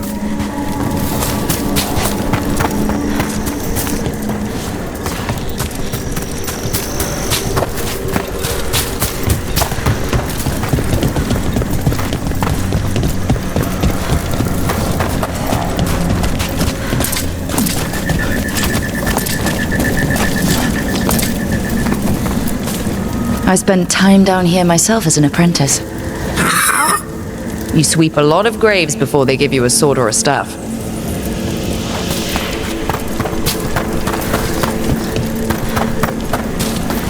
Here we are.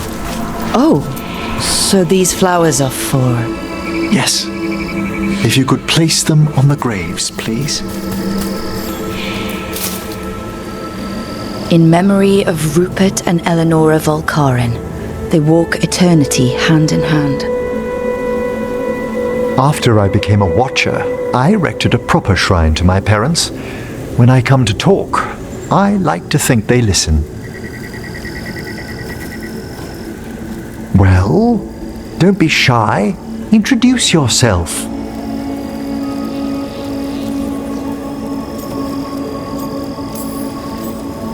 Rook, also a Morn Watcher. How'd you do? Do you remember your parents? Some memories are bright. Others are akin to those dim, early morning dreams one gets sometimes. Lately, I've wondered what they'd think of our current course. The choices ahead. Your lichdom. What would they have wanted me to be? Happy with someone who cares for you.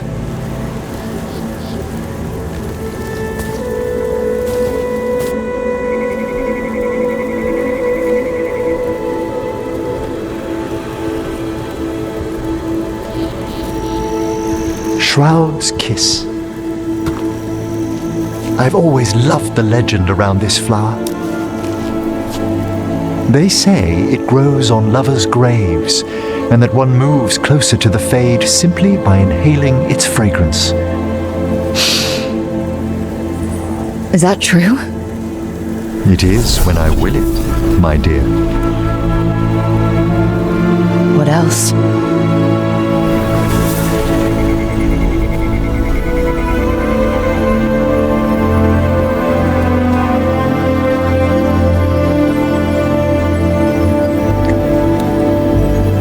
What a day of unexpected splendor.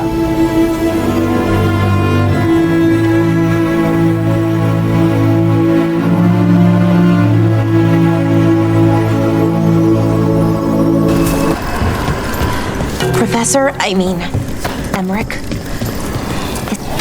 Let's try this again. As we were saying... Professor, Emmrich. Is everything okay? It probably is. I just, you seem a little off. Sorry, that's probably rude. No. I do have quite a lot on my mind. Choices I must commit to. Well, if you want to talk or not, I'm here to listen. Thank you, Bellara.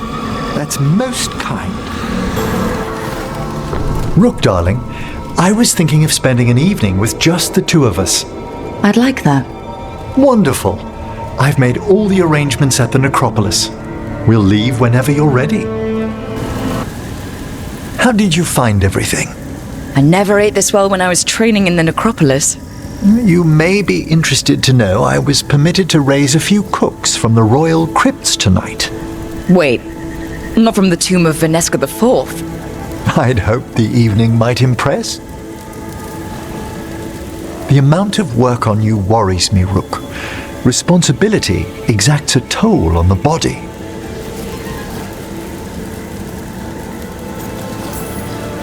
Sorry to disappoint. I'm feeling great. Oh, that bright cheer. I do ask that you at least avoid putting pressure on that stiff left wrist. It's a little stiff. Impressed you spotted it. Well, I am familiar with the finer points of anatomy.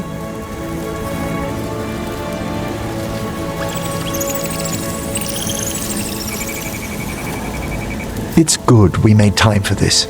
A couple should get to know one another in comfort. Time to dig into our feelings? I'd be delighted if the mood moves you. Devastating charm aside, what do you like about me? Apart from the compliment of your interest? Come on! Darling, it's gratifying a fresh-faced adventurer noticed me at all. And your spirit does charm, but there's also something quite indomitable about you, Rook. It inspires. Oh, thanks.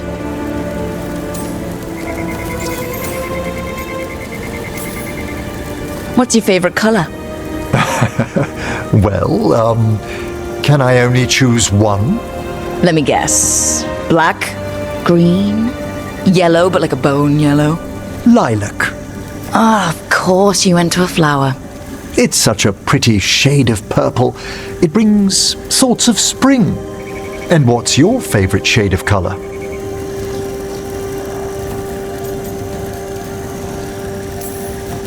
Rich purple. The kind you get with those really expensive dyes.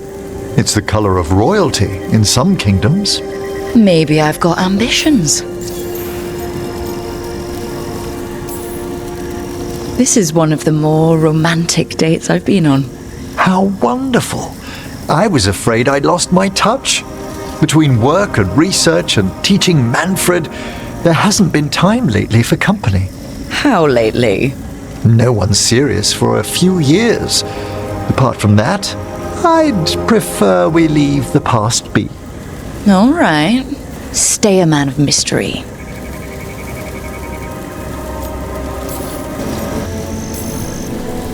Okay, so Emmrich, I wanted to tell you something. You're my first... anything. I've never been with anyone romantically. We can move slowly, and I'm glad you chose me. It's been good so far. Oh, excellent. Anyway, should we enjoy the garden? Certainly.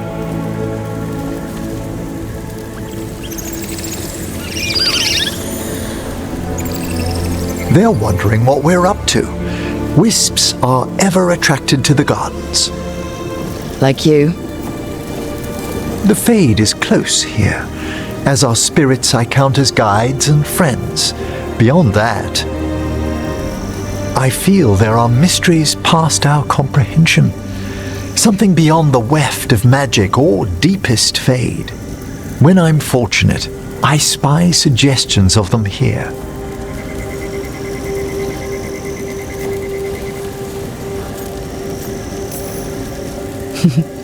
You're so philosophical around flowers. It's the purpose of the gardens, to lift our thoughts to something higher and finer than we are. Like that? Sometimes, my dear, I think you indulge me. When I'm in the mood.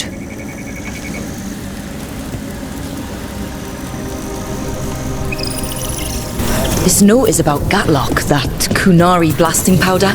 The Arntom are using magical components from the Venatori to make it more explosive. Much more explosive. Alchemy is fraught with peril at the best of times. Adding in enchanted components... Look at this. I bet it came in handy. And you have to hand it to the ancient elves. They loved their statues. Such craftsmanship. Handmade from stone. That's rather enough, Rook. Oh, okay. Careful with that. But of course. It's the only lead I've got. My dear Davron, I'll be as careful with this cloth as if it were burial silk from the Storm Age. And this will be so instructive for Manfred. Ah, Rook, just in time. The two of you together. This looks like trouble. The beginnings of it, we hope. That piece of cloth I tore off the gloom howler back at the cauldron still has some of its blood on it. And now, through the application of necromancy, perfected by the Morn Watch through years of meticulous... Yeah, we're trying to figure out what the gloom howler is. Rather, discern its nature. How? By setting it on fire? Patience. To discern, one must sometimes destroy. Ah, yes, of course. How interesting. What is it? It says this was elven blood. This was a person. What? But it howls. A corrupted person. Not always a monster. And something else. Deathsel. I'm unfamiliar with the meaning. An elven word for covenant. Like a promise or a blood oath. I think I get it. An elf who took a vow, then gets blighted. An elf who knew about griffins and warden's secrets. Almost as if... It was a warden.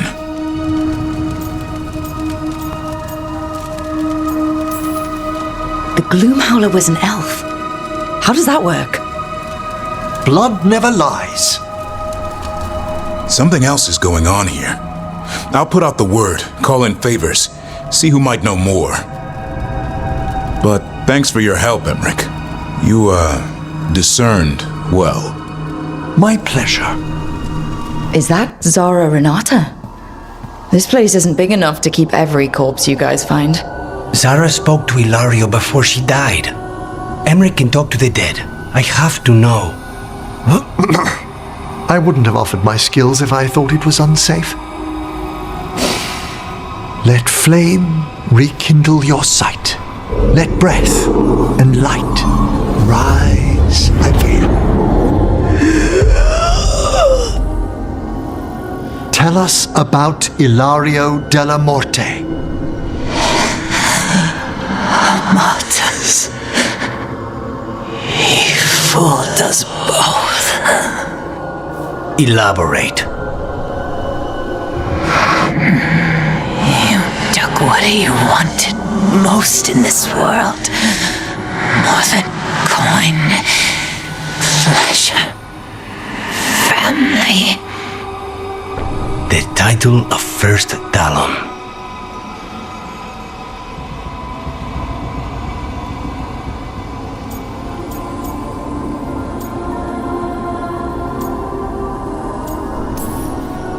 Ilario had you imprisoned and tortured for a promotion.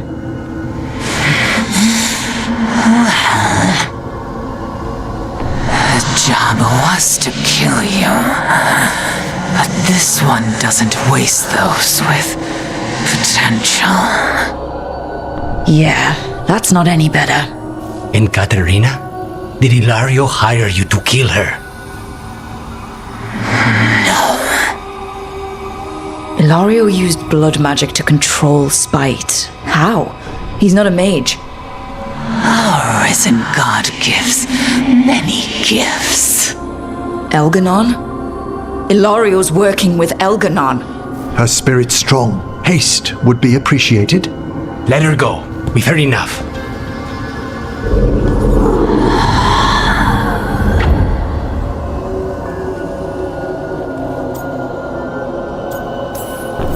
I'm sorry, Lucanis. So am I. What are you going to do? Take away everything from him. Hang on. Something's off with that crap up ahead. Let's go up through there on the left instead. What's wrong? I don't know. The way that debris is placed, it doesn't look natural. Or like something a dragon would do. You are our expert in these things, Tash. I'm sure you're correct. Wait. What business do the Untom have in Arlethan Forest? No idea. But they were setting an ambush. They certainly didn't reckon with your keen sense of smell. Come on. We can circle around. Hit them where they're not expecting us. I don't understand why you're bringing so many books. Well, I don't see what your objections are to my taking a canopy. We're only going for 2 days. You've hardly brought more than a flask and a bedroll.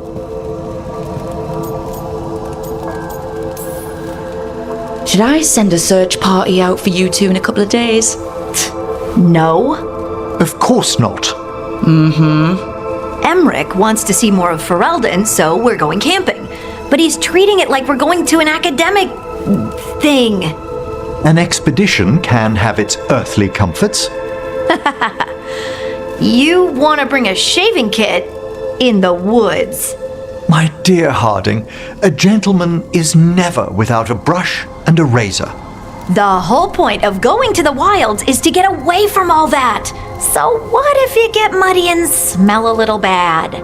One can enjoy the scenery while remembering to bathe.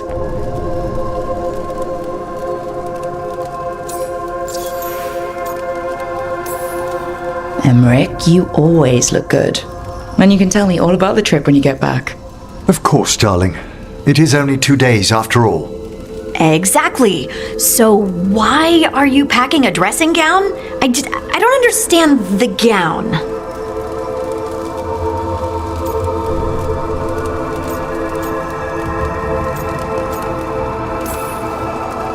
Harding, does it really matter if Emmrich brings 8 books? 9, actually. And Emmrich, so what if Harding is fine sleeping on dirt? Not all the time. Okay, Rook, I know. This trip's supposed to be fun. I really have looked forward to you showing me more of your home, Harding. Me too. Oh, and I'll make us sandwiches. Ah, your famous ham and jam slam? Well, yam and jam slam because you don't eat meat, so I'll use yams. How thoughtful. Thank you, Harding. How did the Venatori stand the itch of these robes? We'll wear them as long as we don't have to fight. They're going to bleed the Dalish deer. They must mean one of the Hulla. They plan to kill it for sport. We can't do anything that'll draw attention to ourselves. And heed us. Rook, we don't have to watch this. It won't be pretty. We are under a looping thematic enchantment. It's Elganon. He's found us. And he's got us trapped. The longer we stay here, the more danger we're in. Shit. There's Blight here. There wasn't Blight before. Trust me, it's her. And we're lucky. If someone found the body before us, she would have been cremated. I'll never understand that custom. What are you two up to? Rook, it's very exciting. Nev's invited me to help solve a murder. Ooh, maybe they'll put your name in the Minratha's papers alongside Nev's. Do you think so? It's not as fun as it sounds. Alright, let's start the show. By the flame that stoked you, by the light that rises. Return and speak. What do you want of this one? You were a shadow dragon. Someone took you out. She's already digging in. Be firm. Why should this one speak?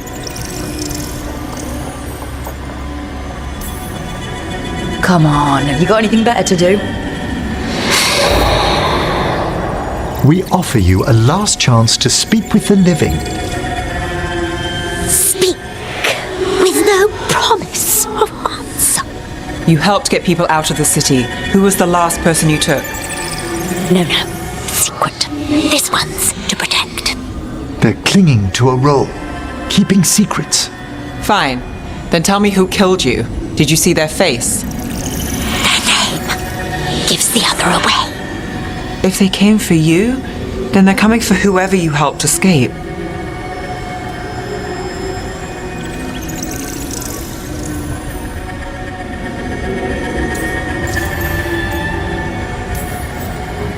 Don't cross back through the Fade with this weighing on you. Let us help. Well said. This one saw the murderer's face. The runners. His son wanted out for Black Mage family. This one got the son to Asariel. Help him. The shadow dragons will get him to safety.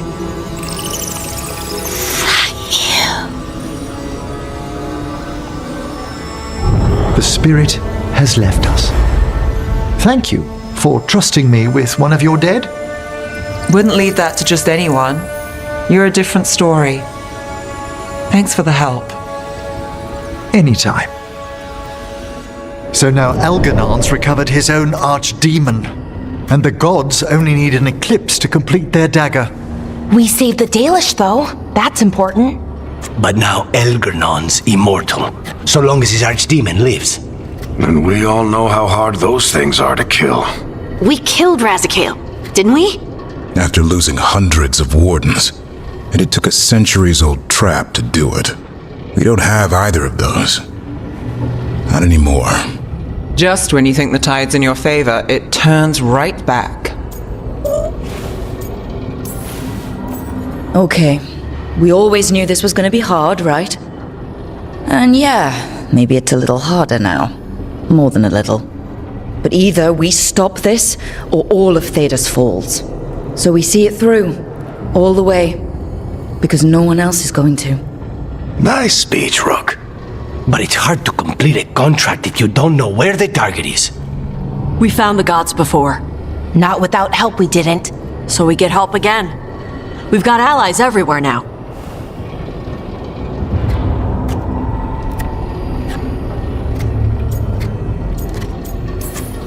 I can think of a few options, but I'm open to suggestions. Wardens have run dry. Nothing new is moving in the deep roads. And the Veil Jumpers couldn't find any trace of Elgranon or his archdemon. The crows may have something.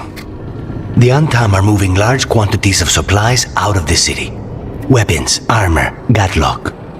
And several storehouses worth of food, what little we had left. It's enough to feed the Antam Navy for 3 months. Or all of Treviso for 6 weeks. Given the timing, it seems unlikely to be a coincidence. Wherever those supplies are headed, that's likely where we'll find the gods. Any more details from the crows, Lucanis?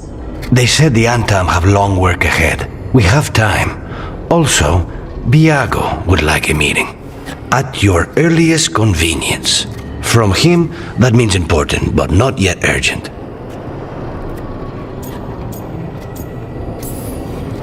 Did Viago tell you how much time we have? Days to weeks. Nothing more precise. Well, that's our best lead so far. Track those supplies, and we should find the gods. That said, the Venatori aren't up to anything good in Minrathous. Not to complicate things, but the Inquisitor also wants to meet Rook. Right. With everything she's been doing in the south, we owe her an update. I'll let her know. Despite the odds, we've survived. We've made a habit of it. Take some time. Rest. Be ready to go. Next time the gods appear, let's make sure it's the last. Myrna, hello. I assume Vorgoth's not far behind. We have her, Rook. We have her. We know exactly what she's planning. The professor asked us to research the artifact that came into the possession of Johanna Hezenkos. She carries a gloaming lantern. There you are. They were fashioned in ages past by unscrupulous necromancers. The lanterns steal and concentrate life. Johanna could use it to leech life from hundreds at a time. An endless source of power.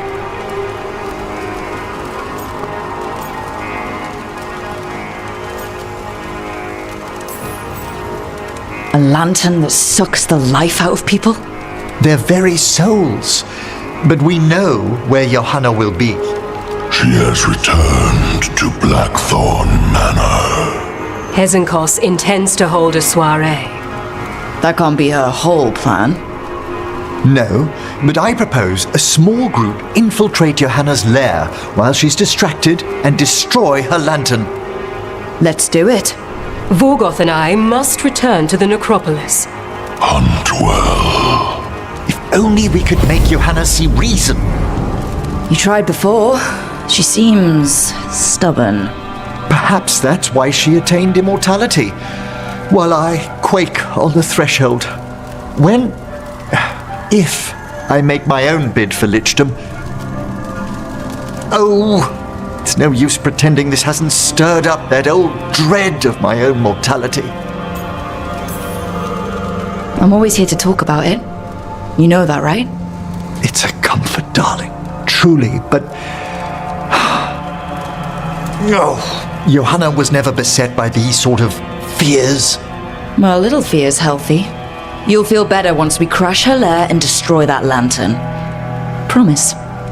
Beyond gathering these malignant spirits, what else is Anaris planning? I don't know. He seemed pretty focused on his current form. He can't do much without a physical body, so best guess, he's going for one of those. After that, not sure. But I don't think it'll be anything good. I don't like this place. It's creepy. How so? Arlathan usually feels like it's sleeping. But this place feels dead. Like someone wanted it wiped clean. To what end, I wonder? You know what helps me when I have a big choice to make? Tell me. I write a list. Good parts on one side, bad parts on the other. And there you go. Decision made. Well, until I regret it. and worry.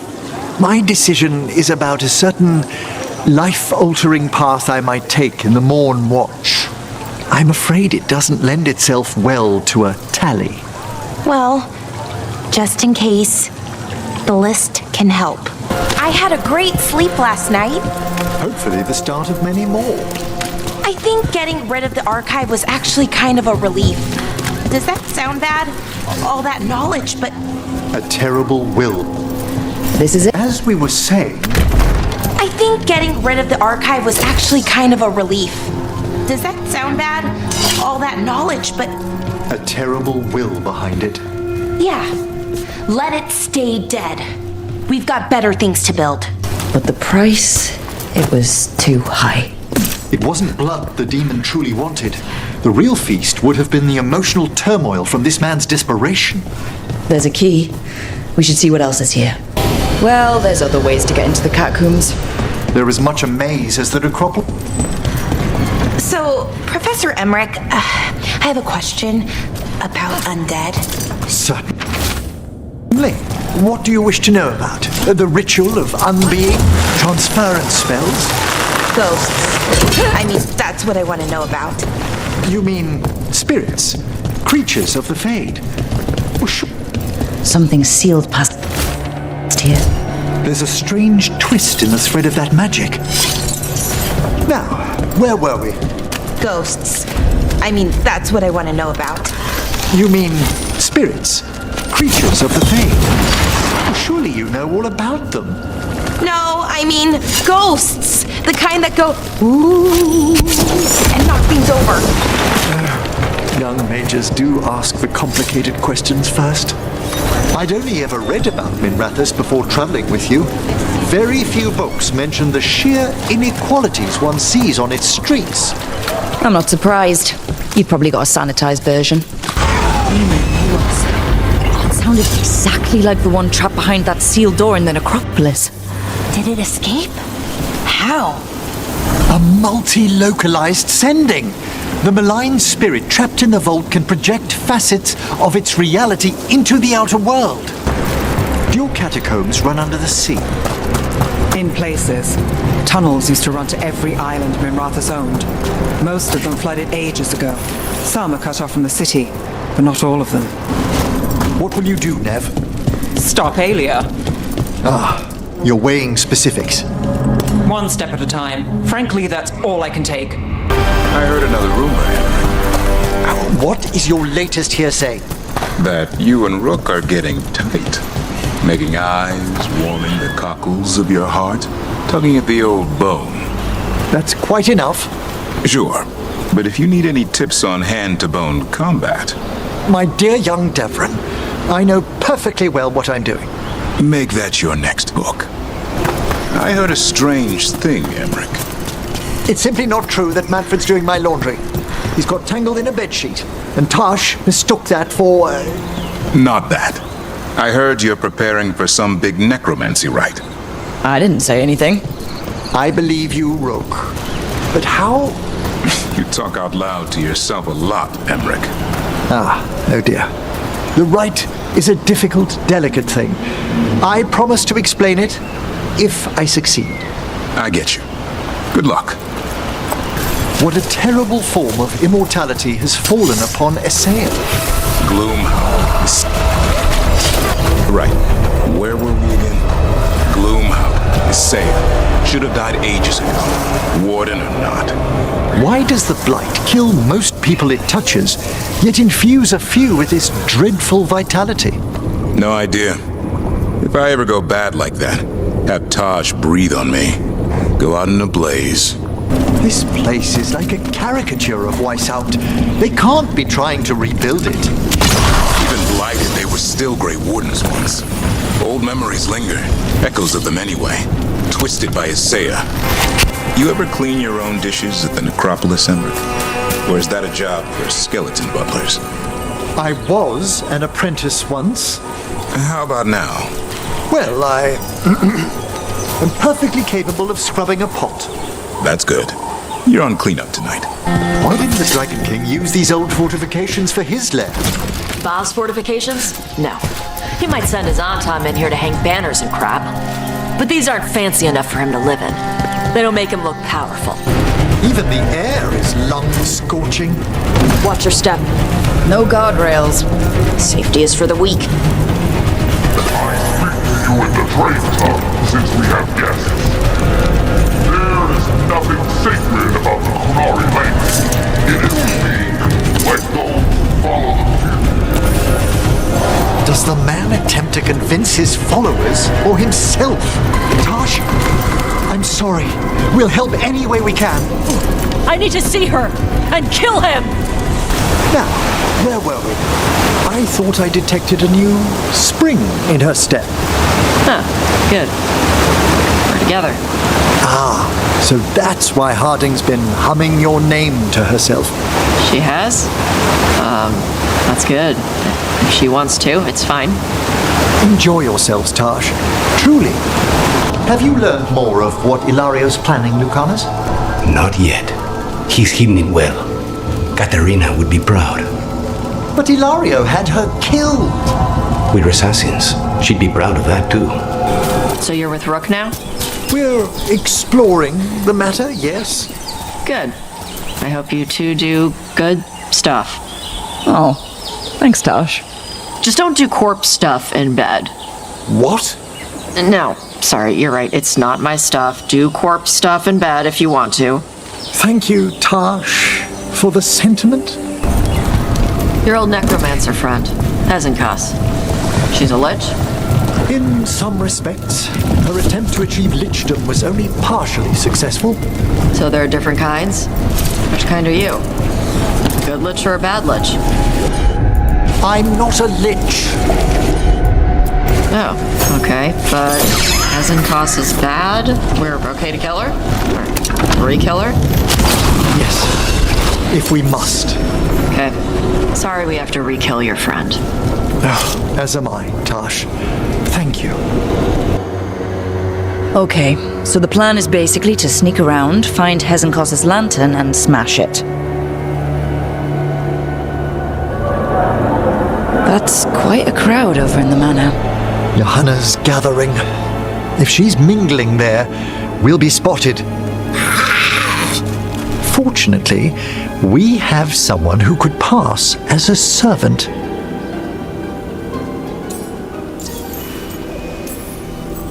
Nothing livens up a party like having a few undead around. It always lends them a certain ambiance. Right, Manfred. You're to find Johanna's guests and help us gather information on where her workshop might be. We'll be watching in case anything occurs. Something's going to occur. Once we find and destroy Johanna's lantern, we'll end whatever she's planning. Hopefully before she introduces the lantern to her guests.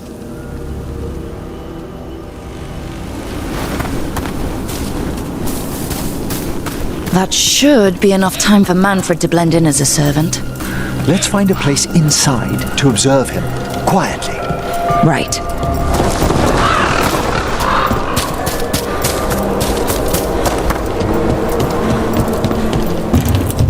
Let's find another way in. Johanna's last guests must already be in attendance. There's a lot of people here. Hezenkos must be planning to drain their souls with her lantern. And after that? Raise more undead, I'd wager. But no.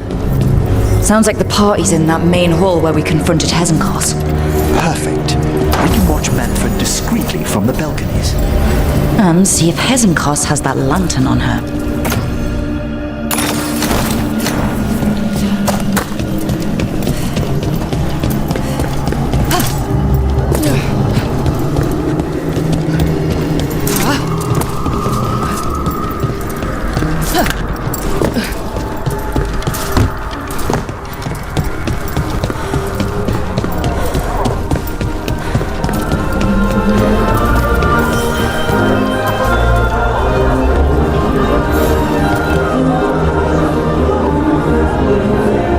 Manfred and Johanna.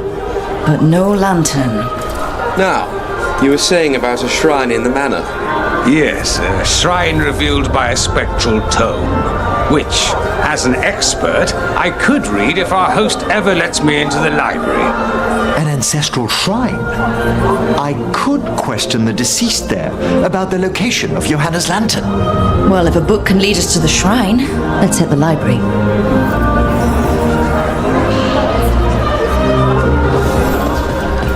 I'm just waiting for our host's grand announcement.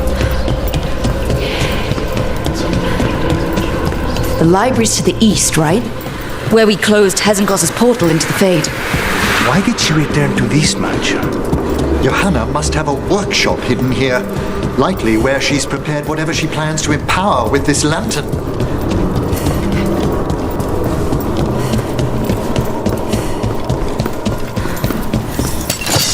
We're not alone here. Johanna's creatures, we must deal with them quickly. I'd expected Johanna to post more guards. Maybe she didn't want to scare her guests. Let's see if we can find that book pointing to the ancestral shrine. Nothing about a shrine here. And what's a romance doing under geography? This isn't it? Oh, a handsomely bound volume, but no. What about this? Oh, it's haunted. There's our spectral tome. Well done. It's not opening. One must be delicate. That guest of Johanna's claimed to be an expert in spectral literature. And was interested in the shrine. Let's have Manfred hand him the book, see what he says. Were you waiting for us? Manfred, take this tome to the man asking about the shrine, please. Don't worry. We'll watch from the balcony. What's this? The Spectral Guide to Blackthorne Manor? There now. I only want to look up one thing. There is an ancestral shrine in the northwest wing. Perfect. Let's go to the shrine. Yes, the deceased there should be most helpful in finding Johanna's lantern. This way to the shrine. I've never been to a party with so many mages without being hired to kill one of them. Were your targets always mages? Not all the time. But how do we kill Hezenkos? Does she even breathe? It's unlikely. The stilling of the lungs is one of the first blessings of undeath. Oh, the shrine's locked. We must find a... Manfred? What's he got there? Is this a key to the shrine? Excellent, Manfred. Oh my. A body from the house of the Verheims prepared during the Storm Age.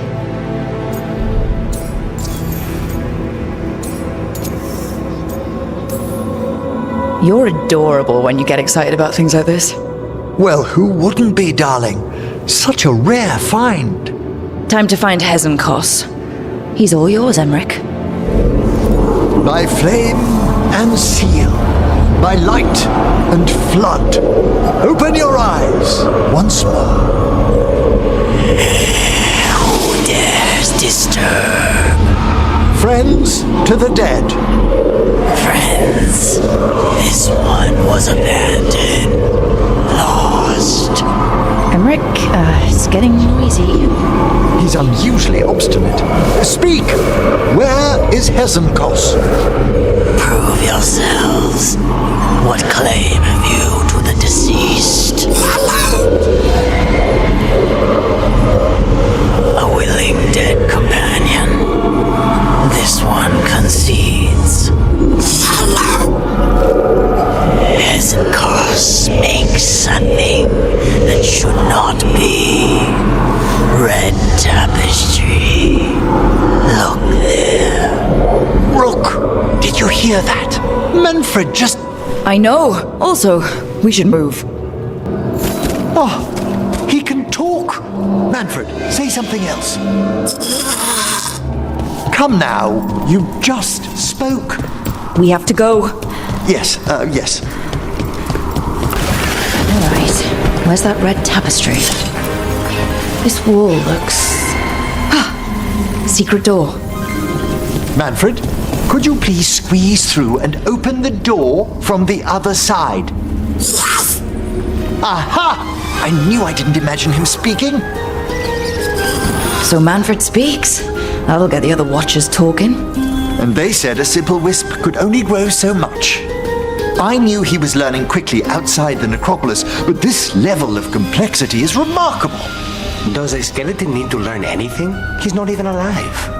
Ah, but Lucanis, what is life considered holistically? Why did I ask that? Good work, Manfred. Hope this leads to where Hezenkos is keeping that lantern. I can only imagine what she's planning to use it for. Oh my word! Mierda.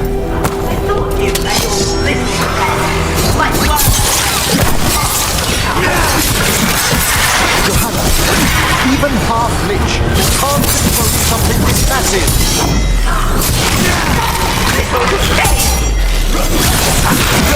That glow on the skeleton up there? That's Hezenkos' lantern. She's going to use the life stored in it to reanimate that monstrosity. Quickly, we must reach the lantern. I'm seeing why Hezenkos failed that lich morality test. We must make haste. Unbelievable! Johanna's stolen a chamber from the Grand Necropolis and transposed it under Blackthorne Manor. Mages. You want contracts in your life? This is how. Don't think I can't sense Oh, I wish Manfred had stayed above. You'll be fine. We'll handle this. Manfred, there you are. And can you release that ladder? Yes! Thank you, Manfred. Now find somewhere safe. There's the lantern. You gonna free the spirits inside? We must, before we can destroy it. Like back when you were freeing those spirits Hezenkos trapped in the manor? That took a lot out of you. I must try.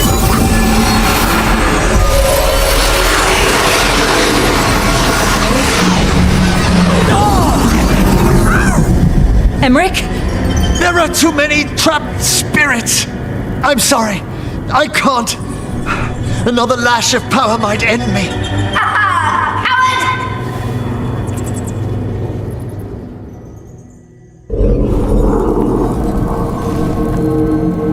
What's that, Volkaren? Afraid to chance death for your precious spirits? For all your fine words on the subject, only I had the courage to risk my life for our art.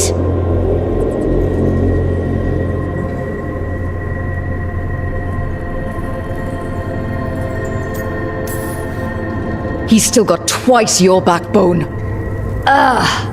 I see Volkaren somehow did net himself a paramour. Johanna! Listen to me!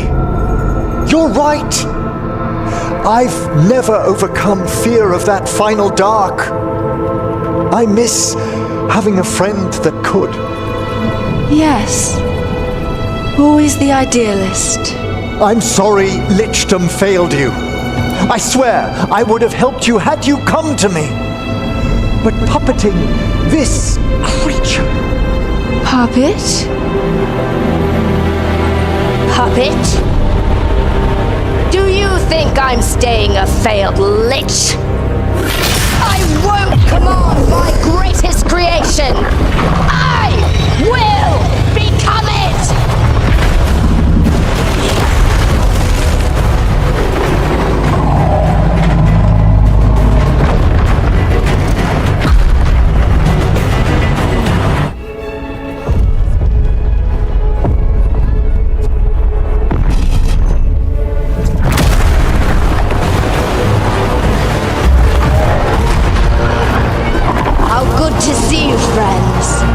Scoffing colleagues, interfering Templars, inept rivals, you all have a place in my heart. And tonight you will fuel my ascension at the cost of your miserable lives.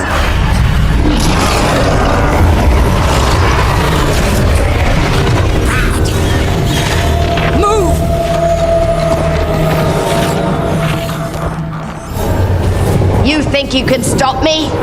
Once I get rid of you, I will merge with my greatest work and conquer this city! Emmrich, can she do that? Yes. She's attempting full possession with the life of the people here. We need to stop Hezekiah's long enough to destroy that lantern. With that much life inside it, the backlash. We don't have a choice. Once I destroy you wretches, my union with my creation will be complete!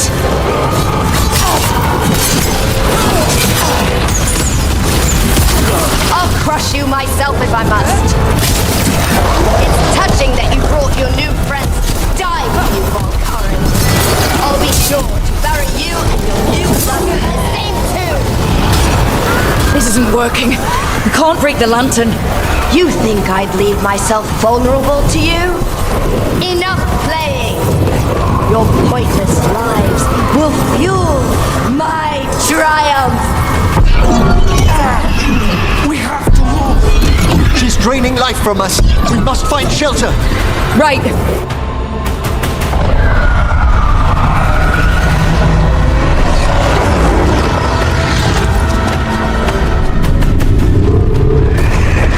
Can't free the spirits in that lantern? It might kill me and not even work. No living thing can approach it and... Manfred! Come back!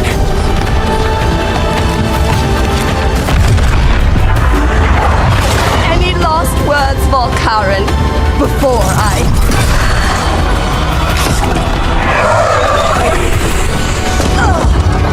You miserable little...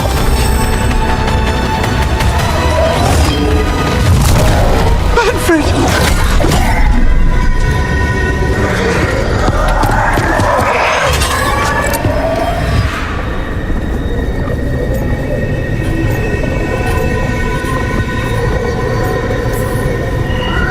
Kick her ass, Emmrich.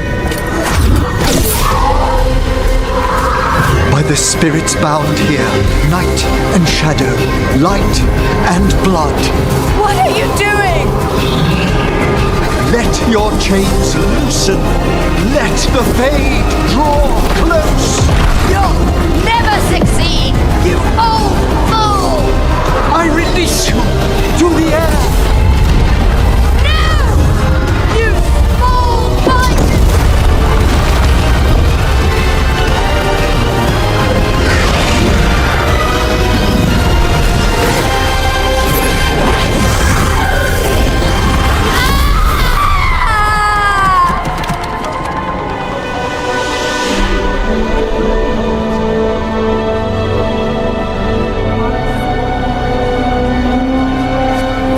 Emmrich, how's Manfred holding together?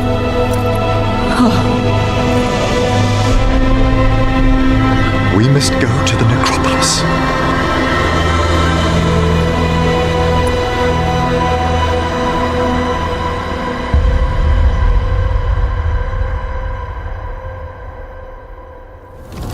His body could only take so much. But I underestimated him, Rook. What bravery in the heart of the dead.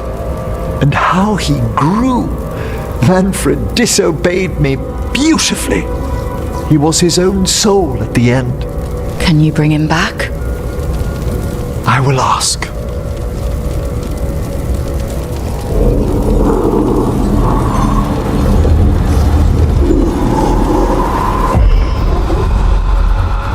Emmrich Volkaren.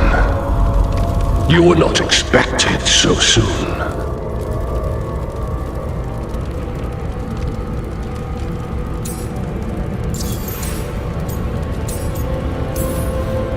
Hail, the lords of the necropolis. Hail the Watchers. What has brought you? My lord, I come regarding Manfred, my fallen companion. Yes, there are ways to return his spirit. But should you do this, lichdom falls from your grasp. What? Why? Lichdom is long. If I'm to stand outside death, I must make peace with others passing through it. What would we otherwise become? How many exceptions till tyranny? Revive him, and remain mortal, or let him slumber and join us. Emmrich. Manfred chose to help us. Am I too weak to accept his well-earned rest?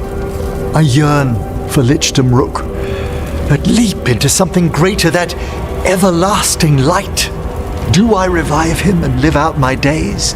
Or do I honor death by letting him rest and protect this world through immortality? Emmrich, lichdom is your life's work, your dream. I imagined I knew its price. If I haven't even the strength to accept Manfred's sacrifice, I would outlive you all, Rook. Would you still remember us? Always. Kept alive in lichdom's immortal memory. Death's swift touch, held back for all time. If you really want to go beyond death, I think you have what you need to let all of us rest. And peace shall follow. You're right. After I make my farewells, I will undergo the last rites of lichdom. And Rook, thank you. Why is it so cold in here? Oh, hello, Vorgoth. Rook, Vorgoth and I have just finished discussing some preparations for my lichdom. I shall be with you until the end.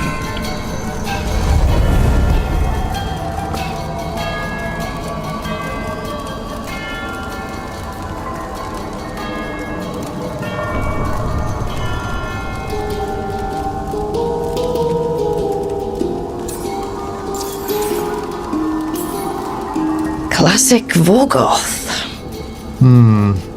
Is this a bad time? I've so much to do. Crafting a glamour, for example. After lichdom, I'll need an illusion of my mortal appearance for polite company. Good call. I've told Harding about the ritual. I'll inform the others afterwards.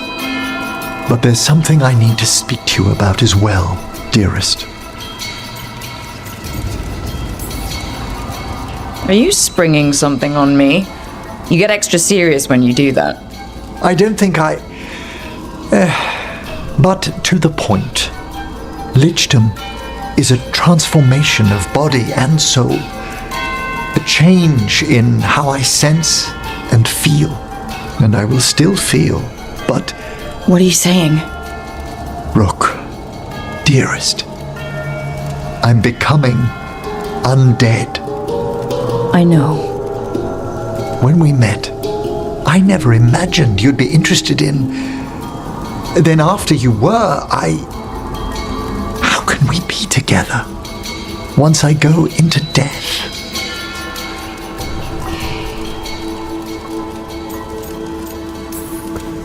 You're lucky I think skulls are cute. What are you saying? Remember when we talked in the Memorial Gardens about how you might be undead one day? I grew up in the necropolis too. I know how strange things might get with lichdom, but I care about you, Emmrich. If you feel the same, we'll figure out the rest.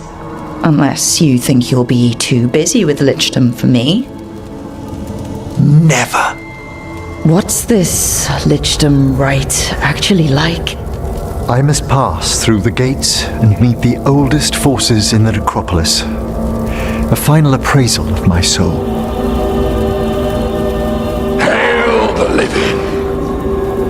Emmrich Volkarin and his chosen witness. Rook, the young watcher who has vexed the cruel elven gods. Collect yourselves for the rite.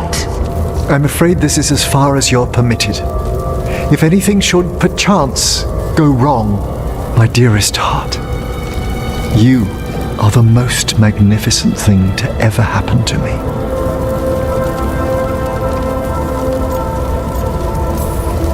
I love you. I love you too, my darling.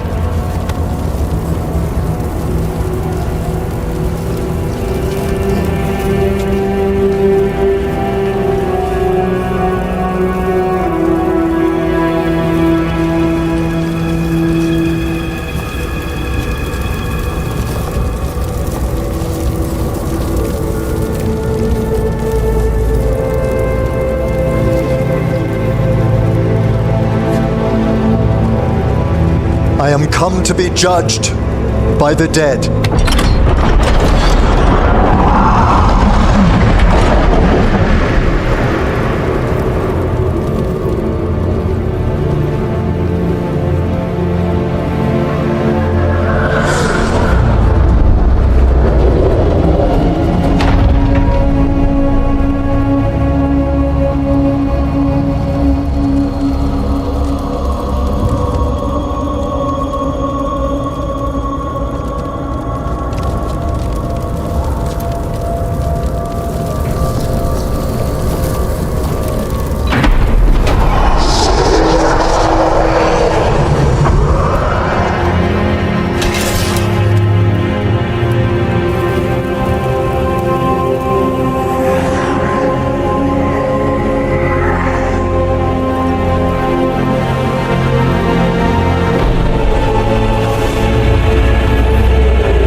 I see so much more clearly now. The deeper eddies of the Fade, the pulse of the necropolis.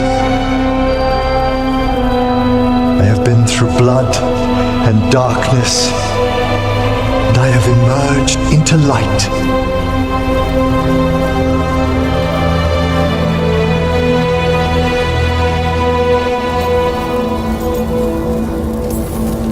I knew you'd come back to me. Always, my love. Come walk the gardens with me.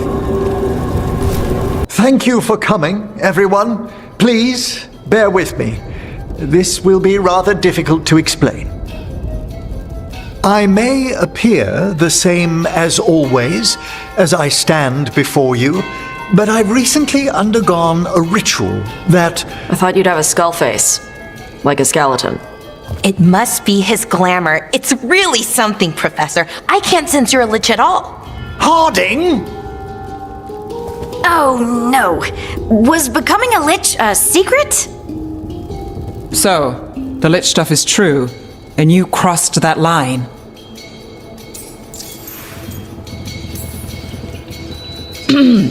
That's strictly between Emmrich, myself, and the Morn Watch. And apparently Harding. I'm really sorry, Emmrich. I'm not angry. I'm only disappointed. No. That's worse.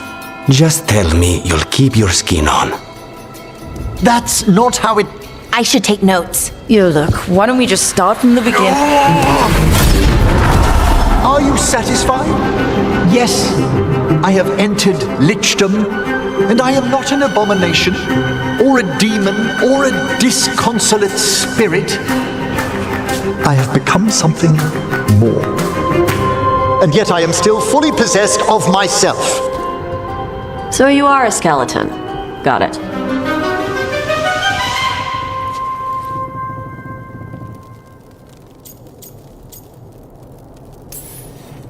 Well, I'm not packing up Emmrich's 15,000 books and skulls, so... Thank you, Rook, but please, allow me.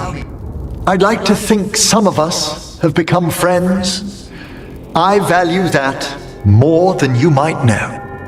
But I am changed, and I would never cause you distress by staying where I'm no longer welcomed. You're no weirder than you were before.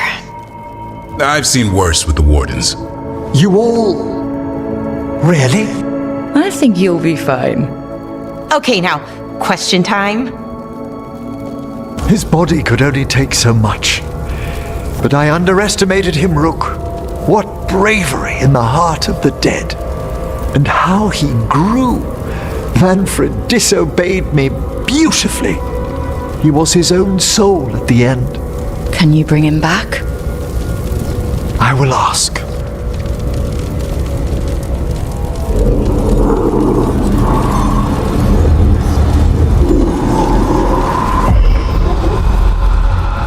Emmrich Voltaren.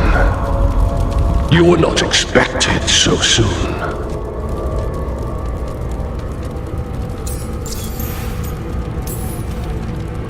Hail, the lords of the necropolis.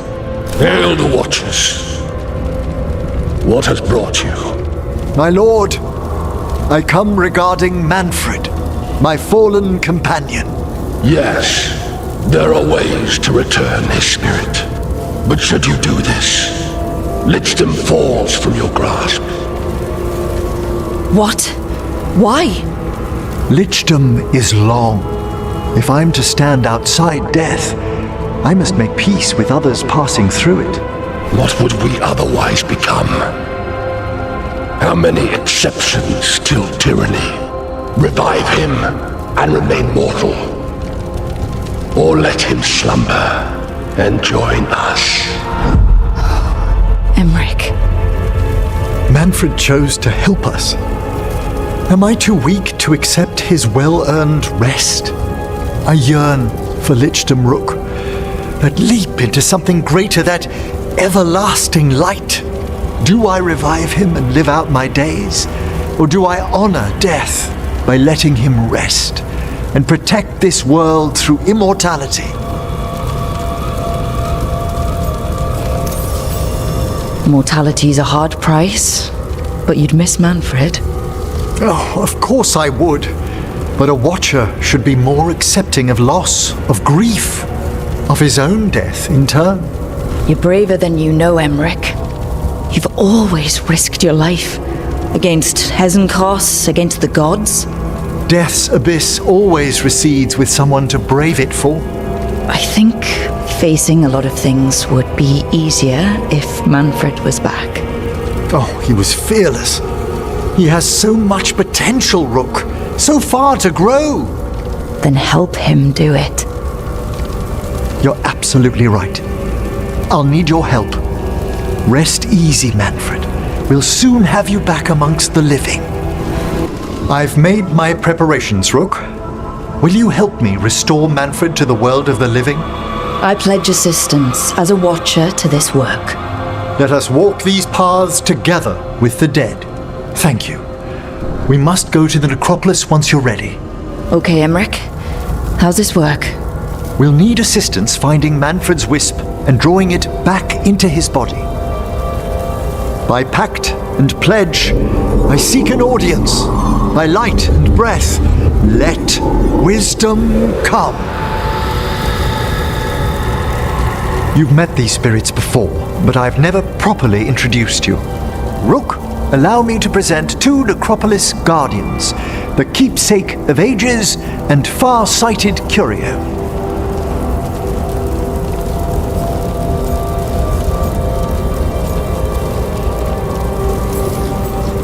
Honored to make your formal acquaintance, revered guides. How kind. How charmingly sung. Good to know young watchers keep civil manners. Friends, my assistant, my ward, Manfred, sacrificed himself to save us. We'd heard you'd abandoned lichdom to bring him back. Your work, your dreams. You paid the price. But it seems there are many flickers of curiosity in the Fade. And only one you seek. Draw his wisp near. Speak. Can I help? Yes, please. Think of Manfred. Tell me something you felt about him. Concentrate. He was always excited to be around you, Emmrich. If spirits can learn to love, he loved you. In the sea of the Fade, there are wakes left by our passing. Our desires, our fears. I leave this beacon for you, Manfred.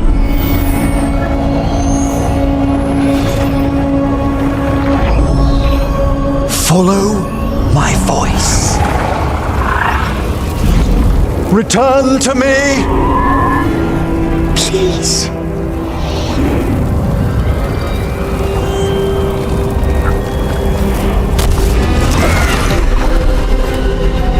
Manfred? It worked.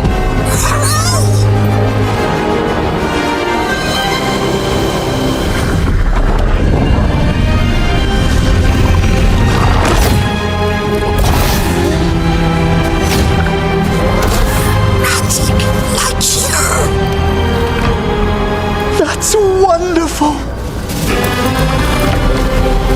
That's wonderful indeed.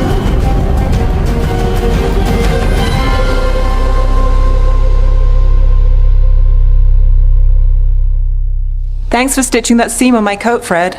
It was coming loose. And nice new threads yourself. Thank you. Yes, we needed something to mark him as an apprentice around the necropolis. It's a good fit.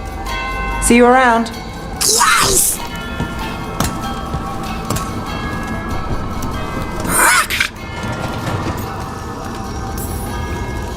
Oh, you know what to call me. Okay, bring it down now. He's excited for his training. Manfred's spellcraft is coming along nicely, more or less. Some undead have the potential to cast magic.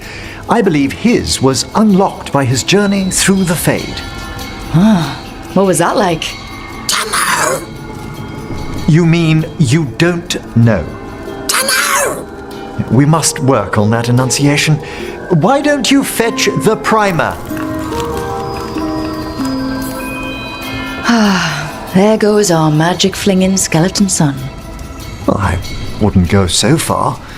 Certainly I've a responsibility to educate him, and he'll need moral guidance. Most spirits do.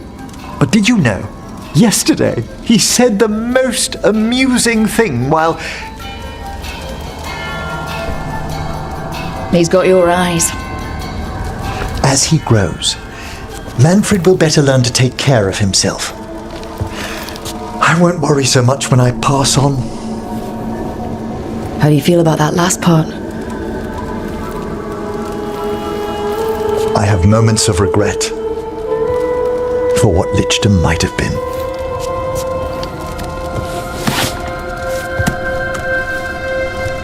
But none would make me exchange this for anything.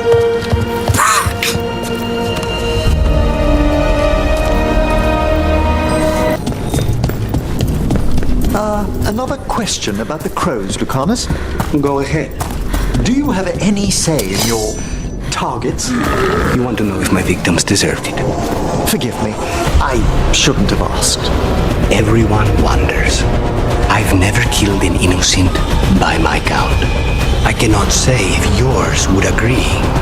Lucanis, do the implications of your work never trouble you? Everyone on this team has killed before. I'm hardly unique. Yes, of course. But in your case, it's a profession, rather than an act of necessity. I'm not sure the Venatori or the Antam see the distinction as you do. Are you still determined to separate yourself from spite? Somehow. Preferably without killing either of us in the process. Then I ask you to consider the dangers to yourself and to him, should you pursue it. You wouldn't mind keeping detailed notes, would you? For the sake of knowledge. But if I die, you can raise my corpse and ask where I went wrong. Oh, the newly raised dead aren't always so cognizant of what laid them low. Life is ever precious, but good documentation, priceless. Find it extremely interesting, Lucanis, that you consider the point of view of your enemies in battle. I have to. It's much more difficult to find and kill them otherwise. Exactly. A utilitarian attitude towards death, and yet you extend empathy to your victims. Not that much empathy. Well, enough to wonder how the Venatori and Antam view your actions. Death comes to everyone, in time. I get paid to deliver it, like a letter not everyone wants to read. Emmrich, I hope I didn't offend you yesterday. Another you of mean those when you Fen-Harel compare my altars. raising the deceased to Antivan puppetry? I don't understand why you dress up your dead. To remind us of their stories. We clothe them as they were. Not to tell the skeletons apart? That is a troubling number of bones. Such poor condition. But surely the knowledge you gained... My champions offer themselves willingly. More works of precision laid low before finding their full potential. You will have new subjects in recompense, whatever you wish. Rook's necromancer. An excellent subject to test how long one could go back and forth between life and death. Inspired. Consider it done. Don't listen to her, dearest. It won't come to that. If they touch you, death will be the least of their problems. We've seen how bad Elgar'nan and Gillenane are. Imagine all 7 corrupted gods running wild. So he created the Veil just to keep the elven gods locked in their prison? Yes, to keep them from accessing the Fade. But was the creation of the Veil around the world an accident? You heard him yelling. That's not the sound of a ritual going right. What do you think, Rook?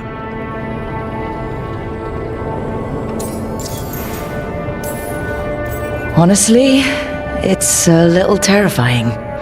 I've studied the Fade for years with the Watchers. The idea that the Veil, a fundamental part of our world, was an accident as Solus sprang his trap? Astonishing. How little we truly know. And a good reminder not to start spells you don't know how to finish. I had another question, and I'm sorry, maybe this doesn't matter, but Solus trapped the Blighted gods in an ancient elven building, right? That's what it looks like. Maybe a palace? Fancier than what I've seen in Arlethan, at least.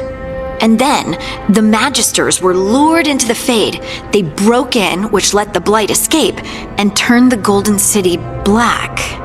Right, and the Black City hangs in the Fade, a little reminder of their mistakes. What's wrong, Lace? It's just, the Chant of Light says that the Maker built for them the Golden City, the center of all creation. But if the Golden City was an ancient elven palace, then the Maker didn't build it. The elves did. The Chant of Light is Andraste's visions from the Maker, but it sounds like it's wrong. You're asking if we just disproved the entire Andrastian faith. Did we?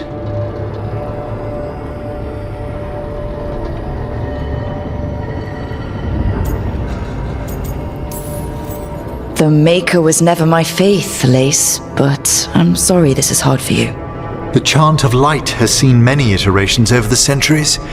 This may simply change our understanding of it. But this was the one I grew up with. My ma still sings the chant. You know? The Dalish clans are struggling with the same thing. What do we keep? What do we lose? The Elven gods, the Maker. No matter who you light a candle to, you've got some hard questions to ask yourself right now. Doctrine is not the truth. It is one of many paths to the truth. I recognize the sentiment, though not the specific quote. Who said that? My mother. She was a wise woman. Questions of faith aside, we have some very real gods that still need killing. Looks like there are 3 more of these murals with the Dreadwolf's old memories. Wonder what else he's hiding. What? This is astounding.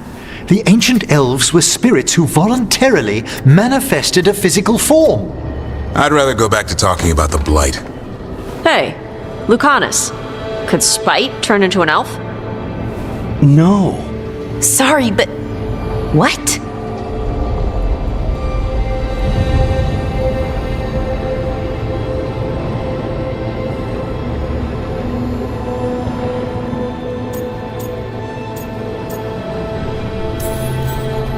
As world-shaking revelations go, finding out we came from spirits is kind of fun.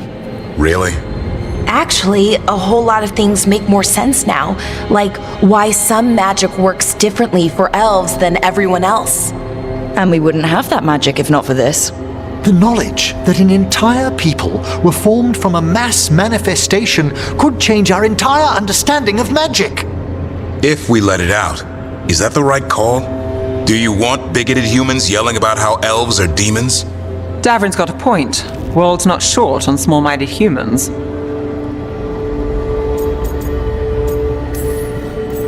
If the world learned about this and it led to attacks against elves...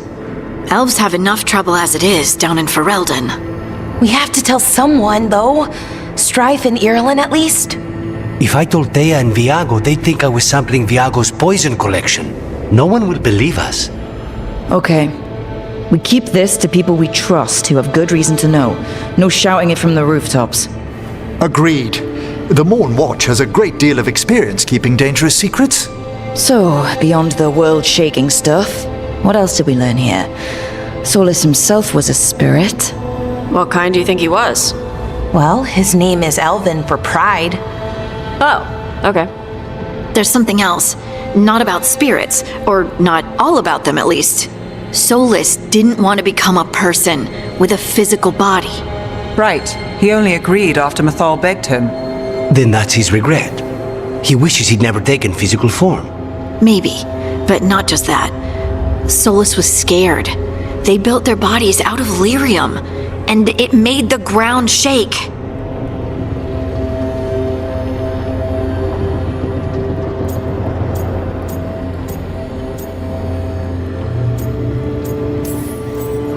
Lyrium is the blood of the Titans.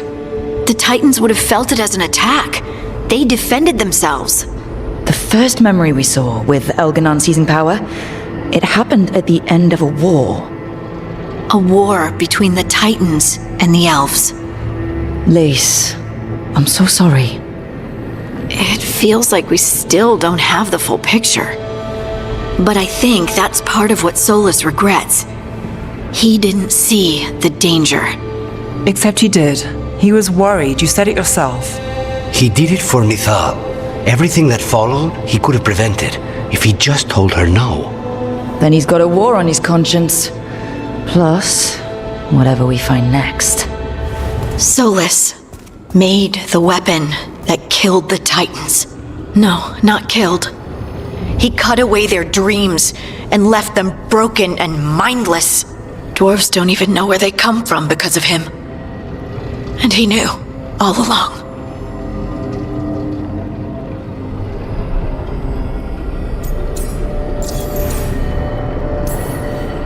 Lace, what my people did to yours, that's unforgivable.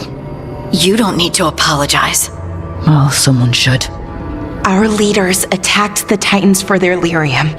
Then, when the war turned against the elves, our leaders did this. And when the war was over, they enslaved your ancestors. No. Solus, Mythal, and Elgarnon are the ones who need to apologize. To do such a thing. No wonder regret eats away at Solus. No, it's worse than that. That isn't what Solus regrets. Those severed dreams will be driven mad. A disembodied blight of pain and anger. Mierda. You can't. That's not possible. When a warden hears the calling, it's like a song in their mind. Sound familiar to you, Lace? The song of lyrium. Of the Titans. We think of the Blight as this monstrous force with no mercy, no compassion. Evil incarnate. Instead, it's a caged animal, mistreated and imprisoned for centuries, until all it knows is fear.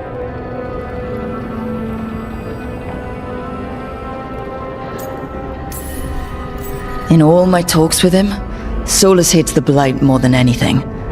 Even more than Elganon. But it wasn't hatred. It was guilt. He knew this could happen, and he still didn't stand up to Mythal and stop it. Each of these memories has been a deeper regret, and almost all of them involve Mythal. Only one mural left to uncover by my count. If we find it, we'll see what's worse than this. He turned on Mythal, the one person he was actually loyal to. There's no way he won't turn on us. He's a spirit, or was once. He might be able to possess someone, affect minds, all the things spirits do. He created the Veil. His very nature is tied to it. That will be a source of strength, but also a potential weakness. Mythal has him all messed up. Anything about her or Elgarnon is gonna make him angry. Sloppy. Solus thinks he knows what's best for everyone. Anything he does, he'll do while telling himself he's the hero.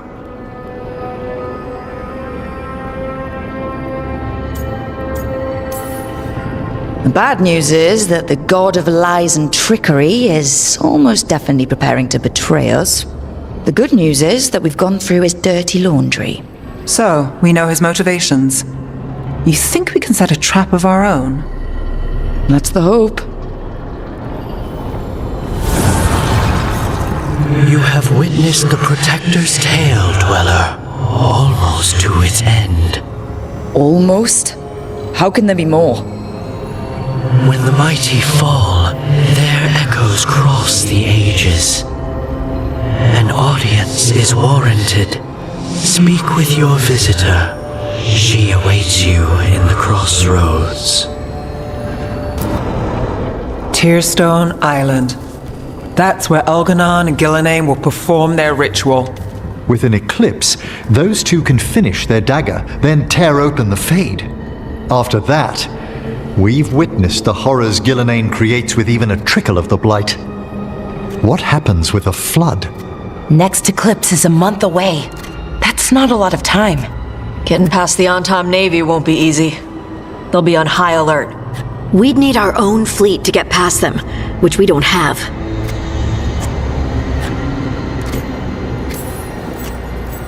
A dozen ships, a dozen fleets. Would that really change the odds against Elgar'nan and Gillenane? By all rights, we should already be counted out of this fight. But look at us. We've made it this far. No one quits. Damn right, kid. A single boat can sneak past a blockade. We just need to find something that floats. The Antam fleet may not spot us, but the gods see much farther. Worse, they know about us specifically. They'll be waiting.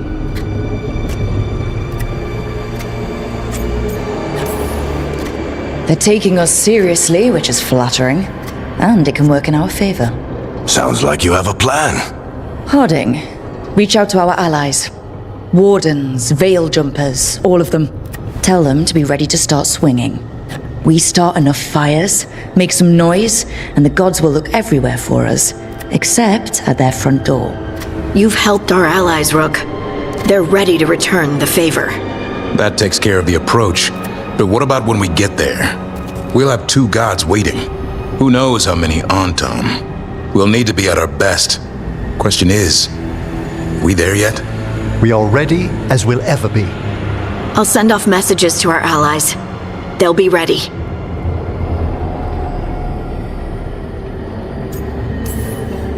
For something like this, we'll need everyone we know. Would Morrigan help? Could Morrigan help? The world's ending.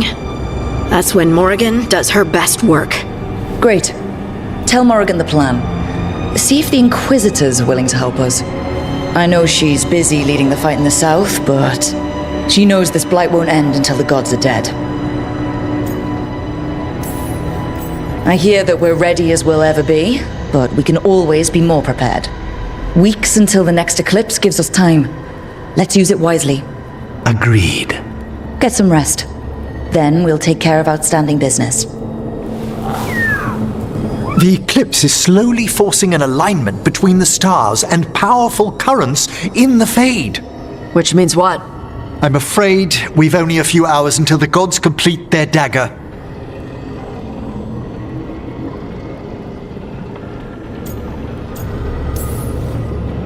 The gods were way too quiet after Arlathan. I should have known something was wrong. No one could have anticipated this escalation. Doesn't matter now. We're stuck with it. What will we be facing on the island? There's gonna be blight crap. And where there's blight, darkspawn. Right. Tearstone Island's also crawling with the entire Antam army. They've had time to prepare. It'll be brutal. So will the gods. We're walking right into their lair. We may not all make it out again.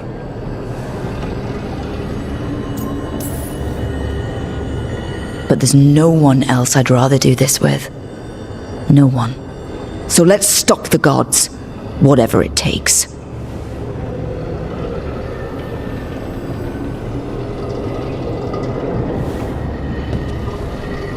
We're with you.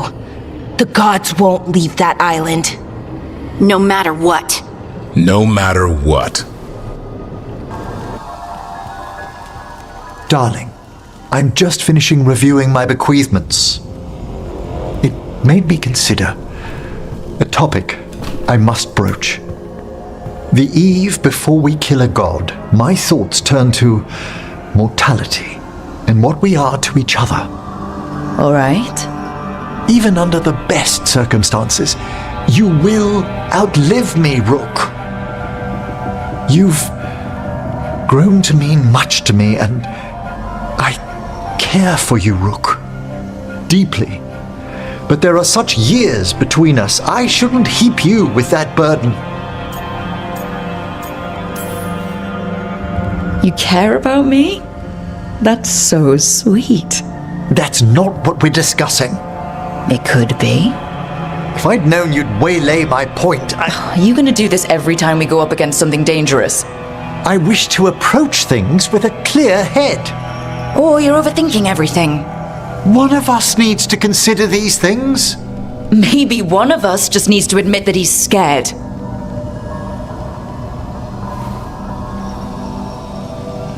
Look, let's pack. Eat before we face a god, right? As you say.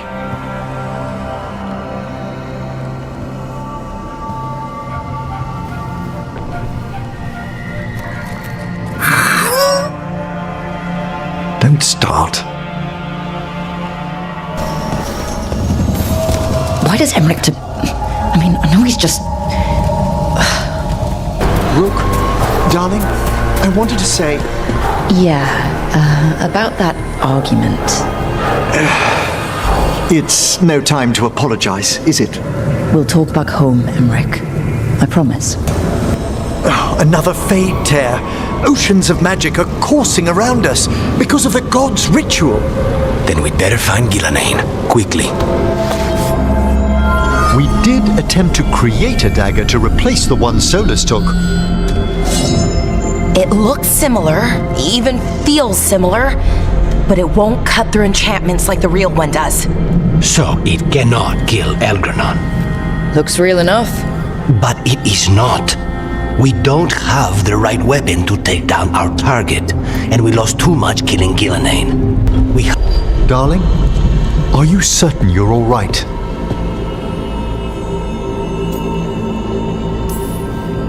We've still got work to do. I can collapse when this is over.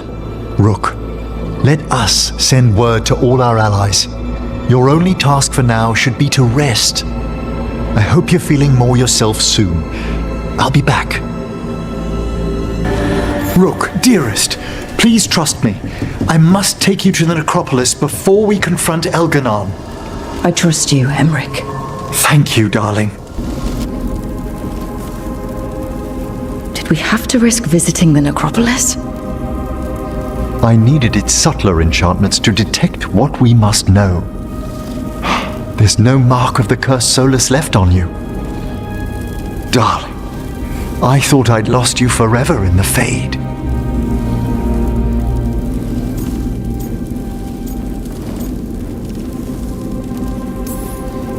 I thought so too. It was... I don't know what that was. A dream, a reflexive curse you overcame with your own reflection. Thought I knew all about the Veil as a Watcher. I still don't know how you found me. There are things in the Fade we cannot circumscribe. I'm grateful it returned what's most dear to me.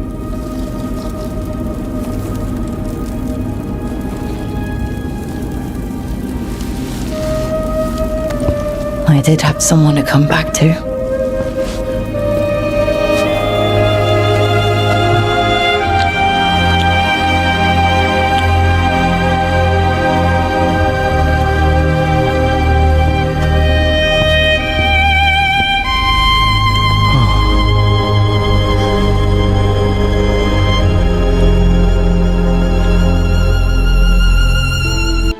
Rook? I was going to fetch some breakfast. Would you like anything?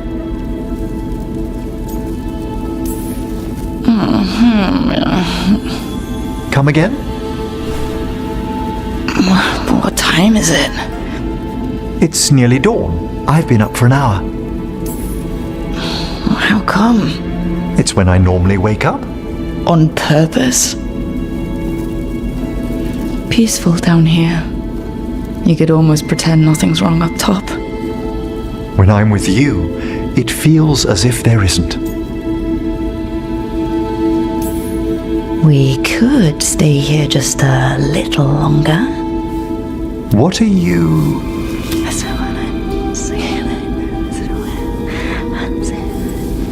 If you insist.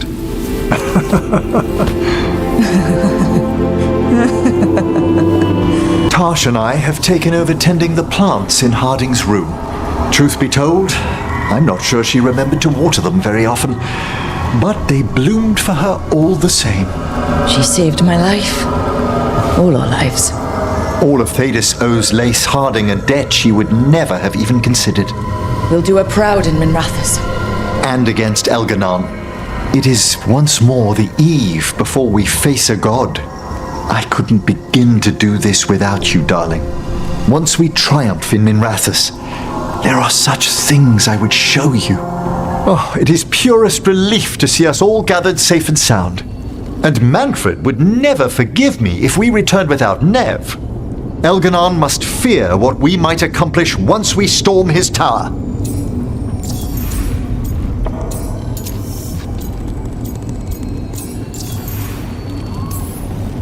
I never dreamed a pair of watchers would decide the fate of the Fade, especially me. To always watch over the boundaries of death and measure the dreaming sea. Elganon is a tyrant, but it's truly Solus who threatens us. He is, however, a former spirit. As such, Solus cannot help but listen to appeals to his nature, his yearning for reflection. I could try talking him down once I find him. We should depart soon, dearest. How I wish we were already safely home together. I love you, my darling Rook. I love you too, Emmrich. Come what may, I will carry those words with me. I'd no idea we'd be drawn together when we first met. No man alive is more fortunate than I. Speak the word, Rook, and I shall stand by your side. Then let's tie it to Solus. He's the only elven god left. Binding him will require drawing his blood with the lyrium dagger. And I doubt he's going to like the idea.